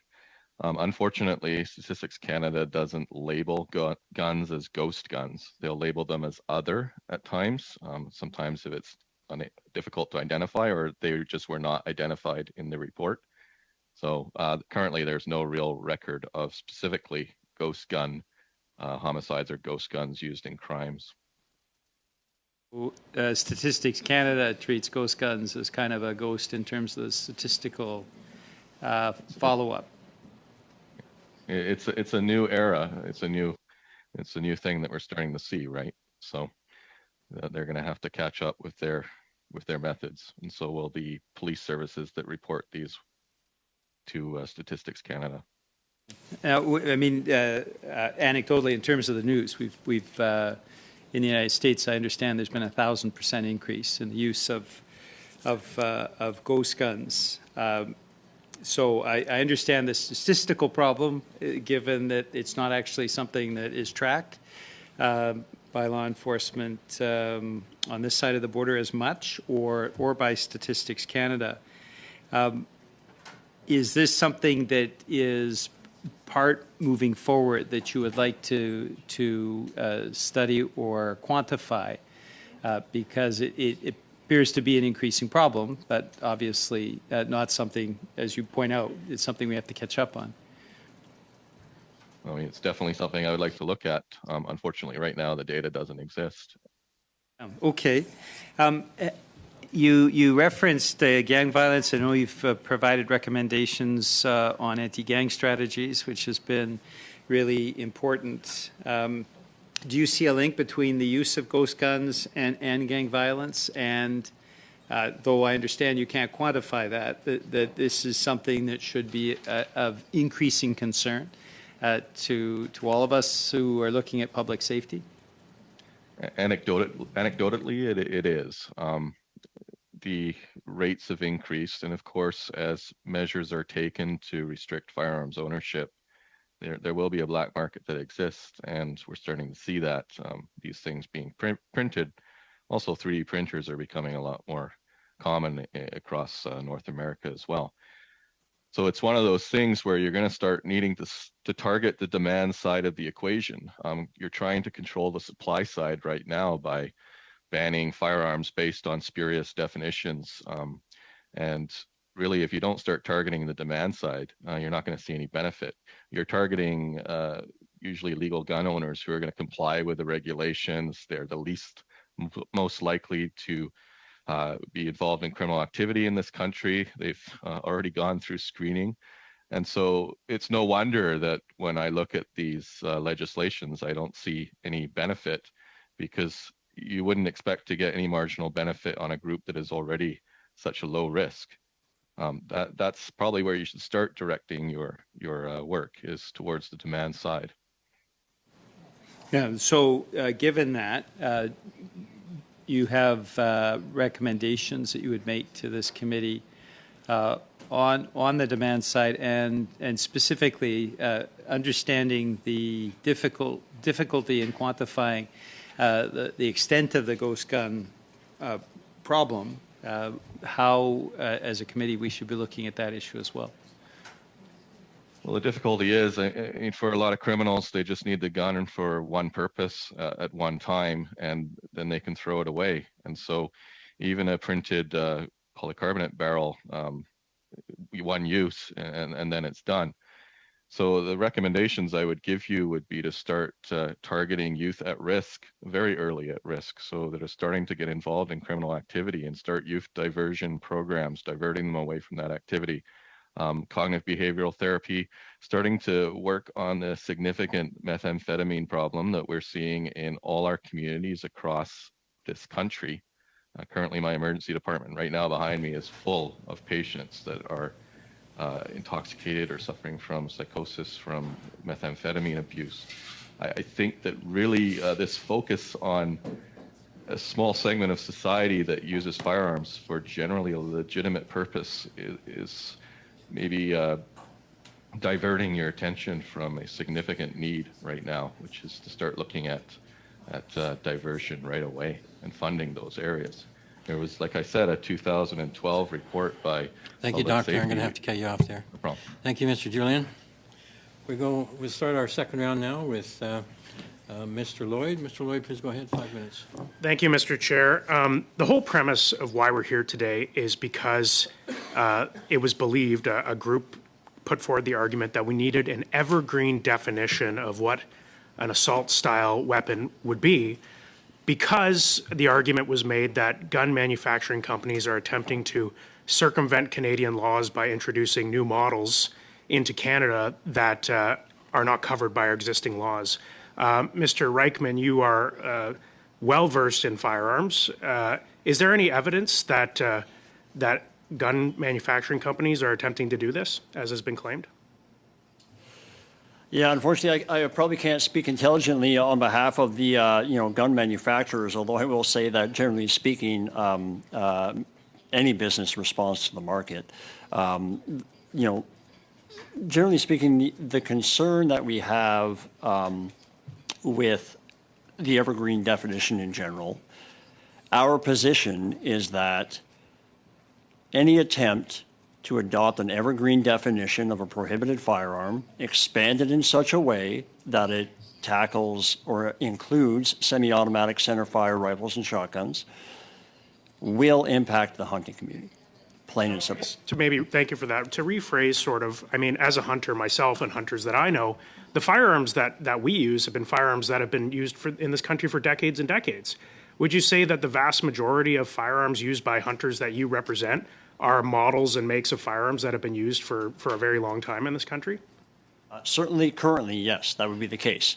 Yep. So is there evidence that, are you seeing new models of firearms coming out for the purpose of circumventing Canadian laws, and are people using these firearms for hunting? Yeah, unfortunately, I don't have an answer to that question, Mr. Okay. Lloyd. Sorry.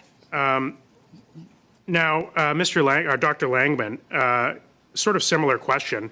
Are you seeing evidence that it's new models of firearms being manufactured by firearms companies for the purpose of circumventing Canadian law? Are these being used in crimes? Is this something that is truly an issue? Well, the criminals will use any firearm they can obtain. There's not a firearm specifically they're looking for, mostly handguns, but they will use whatever they can get. The SKS is as was brought up earlier. It's a firearm that's been around since the 1940s, and it's commonly used. It was very cheap and sold broadly in this country after the collapse of the Soviet bloc. So we've seen a lot of those being used because they're widely available, but it's just due to a commonality reason. So something that is common is used. All types of firearms are extremely dangerous. So the bolt action rifle, what we're calling hunting rifles, those have been used to kill police officers. Those have been used to kill patients that I've seen. They're extremely dangerous. They're more dangerous, I think, than what's commonly called an assault rifle, because the caliber and the energy from the projectile is a lot higher than most quote assault rifles like the AR-15. So, you know, Another interesting to me, thing as a that physician, that was another interesting. It doesn't make sense. Some previous witnesses made the distinction between military calibers and hunting calibers. Mr. Ryckman, is there such a distinction? Are there truly such things called military calibers and things that are hunting calibers? Yeah, I mean, I would argue that, you know, most people are talking about military firearms more than anything. I mean, there is so much overlap, not just in caliber, as you mentioned, between military firearms, true military firearms, and the civilian versions that evolve from some of those military firearms. NATO standard is a 7.62 millimeter caliber round. Right. Is that smaller than what most hunters would actually use for hunting? Yeah, unfortunately, the variation, even within Ontario, even within the Ontario deer hunting population, there is significant variation in preference for caliber and type of firearm and so on and so forth. So I don't think I can speak accurately about the variation across Canada, but I imagine it's significant. So the choice of a firearm, the choice that a hunter... calibers that are larger than what the military uses. Yes. So by classifying military calibers as large calibers, we're actually capturing more hunting calibers than we're actually capturing calibers of cartridges that are actually used by the military. Yeah, quite possible, yes. Yeah. Okay. You know, I was reading a really interesting... Sorry? 15 seconds. Well, Statistics Canada came out with very interesting back in December 2021 firearm violence. 0.47% of violent crimes had a rifle or a shotgun present. 0.47% present. Not necessarily used, but present. So we're talking about a very small amount. Out of that, a significant amount of those were gang-related. So when we're talking about legal firearm owners and the legislation that we're bringing forward here today, we are talking about a fraction of 0.5% of total violent crimes in this country. And we're missing the whole boat on 99% of crimes in this country. Thank you. Do you need a quick answer for that? I would like to answer. It probably won't be quick, though. Well, do what you can, and I'll cut you off if you go too long. Sure. Yeah, you're absolutely right in that, you know, ultimately we need to be helping the people that need help. We need to take guns away, whatever guns they are, from people who shouldn't have them, plain and simple. We need to ensure that our enforcement bodies have the funding, the training, and the tools that they need to deal with things like organized crime and gun violence. That includes the upstream determinants of involvement in crime and so on and so forth. So we ultimately, and finally, I should say, not ultimately, but we also need to ensure that the justice system treats violent crime, including gun crime, with the severity that it deserves. Sure. Thank you. We go now to Dr. Hanley. Doctor, please go ahead. 5 minutes. Thank you, and thank you for the chance to appear before this committee. I'm speaking to you from the Yukon, and I want to thank the committee members all around the table for the tremendous work that you've done on this bill. So consider me as somewhat of a newbie to the committee, but nevertheless, a couple of maybe a minute and a half or so with Dr. Langmann. Thank you for your work, and I think you have a long history of careful work on this. I just wanted to know what your confidence is in the data, because I've also heard that there's actually a lack of data. We really don't have enough data to be able to correlate the association between particular firearms and whether legal or illegally acquired, for example, and incidents. And I'm also worried about the perception that what we've achieved so far with gun control as one aspect of prevention of gun violence, that maybe we've gone too far. So I just want to know how confident you are in the amount of data we have, and if you believe that we should have more data to be able to really understand what's going on. So you're asking someone who's a statistician if they'd like more data, and the answer is yes. We almost like more data. The good thing is that actually there are a very low number of mass homicides in this country, and so that alone speaks to something. Partly it's a population issue. But however, I do, in terms of analyzing the data, sensitivity tests, it's called, to see how good is the data at predicting something. And the answer is it's actually fairly good at predicting whether, say, for instance, a certain legislation has had any beneficial effect. So in terms of homicide and spousal homicide and mass homicide, suicide, et cetera, I can say that. I would love to have, of course, data regarding where the guns were obtained, how specifically they were used, as well as the background of the perpetrator in terms of whether they have criminal background, whether this was used in a familicide, those sorts of things. Unfortunately, a lot of that data is also private and protected, so Statistics Canada has certain controls in terms of keeping that information. But that would be something for the government to, of course, mandate and work on. Thank you. We'd love to have you elaborate on that, but I want to move on. But I do want to just point out the CMA policy statement on gun violence, where they point out through international review that civilian access to firearms with rapid fire capability does result or appears to result in an increased incidence of mass shootings. So it's really to point out that the overall correlation between poor control availability of firearms and mass shootings, which is, I know, one of the intents of this this bill C-21. But I want to quickly turn back to Dr. Ryckman. And Dr. Ryckman, you've written quite eloquently.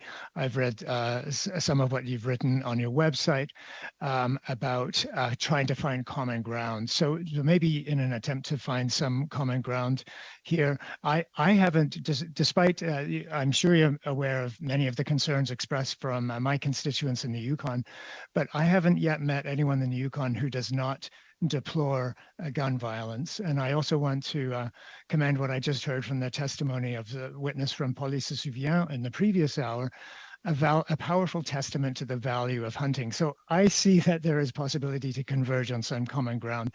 Do you see that? Do you see gun violence in Canada as an urban issue, a rural issue, or both, or neither? Yeah, thanks for the question. I'll admit I'm not an expert on gun violence. I will say I think you'd be hard pressed to find any Canadians that don't think the government can do more to reduce gun violence, even though we are not America by any stretch of the imagination. Despite the onslaught of American media stories that we get every day. Canada does have very robust gun laws, a very robust legislative framework that dictates the use and ownership of guns. So we are not America in that regard, and there's always more that the government can do. The question becomes, what is the threshold? What is the goal of the policy that the government is trying to do in this case? Started out as a handgun ban, and as I said earlier, unexpectedly morphed and evolved into something that was a direct impact on the hunting community. So while I agree with you, gun violence is an issue, I think everybody would agree with you as well. Thank you. Thank you, Doctor. On y va maintenant à Madame Michaud. And now over to Madame Michaud. 2.5 minutes, please. Thank you, Chair. I'll continue with you, Mr. Ryckman. You are probably aware of the fact that after the amendments were tabled by the government, all members of all parties received hundreds and hundreds of calls, emails, etc., from people who were angry, who didn't understand. And we all heard about it in our official dinners and our writings, but also at family suppers, dinners with friends. Everyone had an opinion, and that's fine. I wasn't surprised, but perhaps, well, maybe surprised to note that sometimes when I would talk to hunters, their response was, well, if my hunting weapon is going to be prohibited, I'll buy another one. Now, we understand that that wasn't the reaction of every hunter, and that's fine, and it's to be expected that they could be heard. But my understanding is that the government did not consult hunters before introducing these amendments, so that's totally legitimate to hear from them. But do you believe that this may have fed their attitude, the fact that they felt that hunters didn't know what the next steps would be? For example, if the bill were to go through with these amendments in which perhaps there are weapons currently being used for hunting, the fact that hunters didn't know what would happen the day after the bill would go through. Would they be arrested by the police because they have a prohibited object? Or would there be a buyback program? Would they be able to sell their weapon back to the government? Was the police going to burst into their house to get their weapon? There was no answers to give at the time when the amendments were initially tabled. Do you think that this really increased the upset that hunters were legitimately feeling? Yeah, absolutely. And, it's been mentioned a couple times already in that there was, not only was there some disinformation, there was some misinformation, there was simply a lack of clarity, and the responsibility for that lies mostly on the government for the way it was introduced. You're absolutely right in that the OFAH did not provide comment on Bill C-21 originally. And even if we had, we would not have been speaking about the amendments because they didn't exist at the time. So we would have been speaking about the content of the bill in front of us, which is entirely different than what we're talking about today or what I'm here to talk about today.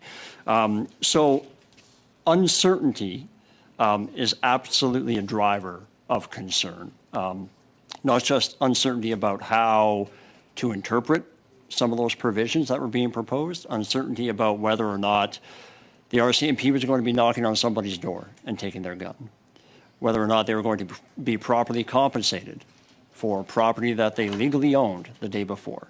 So you're absolutely correct, and I would agree that confusion drives some of that concern, absolutely. And we made a concerted effort to get as much information from public safety and the government as possible and put that out there. And I will say, before I finish, that you're welcome for all those emails. We did not create this issue. We did not create the anger and the distrust in the hunting community. The process did, and the content of the amendments did. We simply gave people a very straightforward and easy way to contact their members of parliament. Merci, Madame. Mr. Julian, please go ahead. 2.5 minutes. Thank you, Mr. Chair. I'd like to go to you, Mr. Ryckman, just so I understand where your organization was prior to the amendments being tabled. What was the position of your organization on C-21? Great question.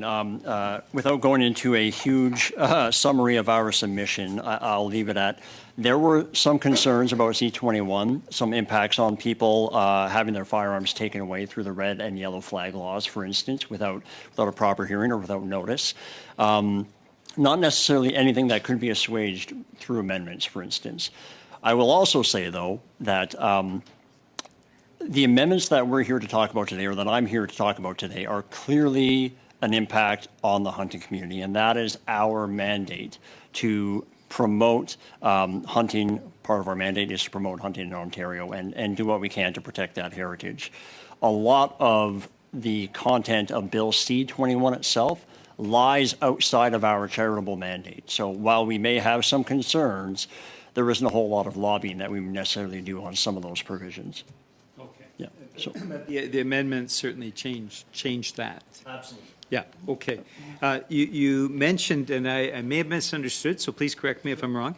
You said that you had done a survey and there were 64 models that members of the organization had indicated were impacted by the amendments. Sorry, just to be clear, I was going back a little bit in time to say that survey was conducted in response to the May 2020 Ordering Council, which banned a bunch of firearms. So if we were to conduct a similar survey today, or let's say a month after those amendments would have passed, for instance, the answer would have been much different because the list of firearms is much different than it was as a result of the OIC. Okay, well, let's come back to the 64 models then with the OIC. Can you extrapolate, or do you have an idea of how many of your 100,000 members would have been impacted? There's the model side, and then there's the actual numbers of the people that have those models.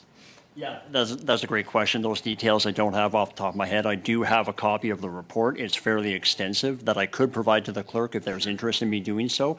Again, I would just add the caveat that was in response to the May 2020 OIC, and the responses would be different, as a result of the amendments. Yeah, I think it would give us a better idea of the impacts, right? Yeah. That's 3 seconds, so that's good. We'll go now to Ms. If my time was up on my side, I thought so. Well, I appreciate the 3 seconds back, right? Mr. Mott, we'll go with you 4 minutes, followed by Mr. Chang with 4 minutes. We'll cut it back a little bit. Thank you very much, Chair. I'll go to Dr. Langmann. Doctor, the government tries to convince Canadian and the Canadian public that they employ evidence-based decision-making, but based on your testimony and extensive, credible, non-government funded research, there is no evidence to support that firearm prohibitions have any impact on public safety, homicides, or suicides. So it seems to me the government is rather involved in decision-based evidence making.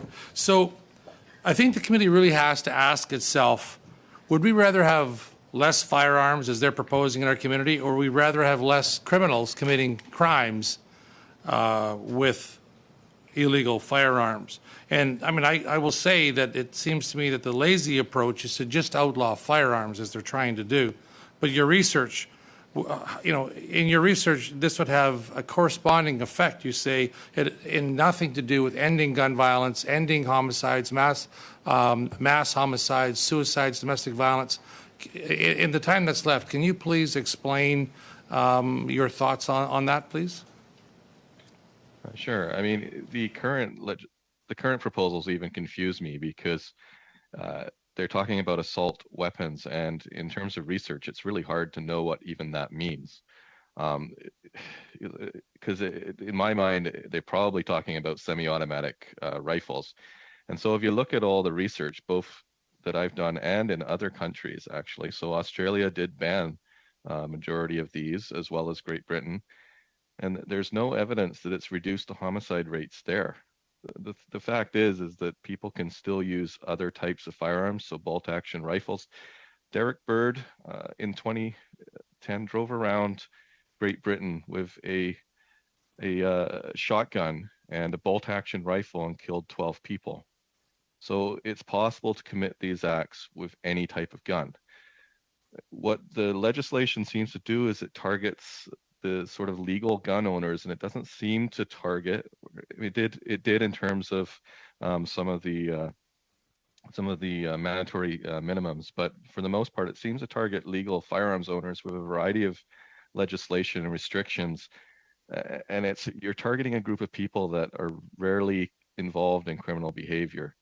And so it would seem to me that your best target would be trying to reduce demand in the criminal area, trying to reduce the movement of young, usually male youths into gang behavior, and trying to deal with some of the proliferation of street drugs that have occurred in this country. We're at a dangerous level in terms of methamphetamines now. This is what I see in the emergency department all the time.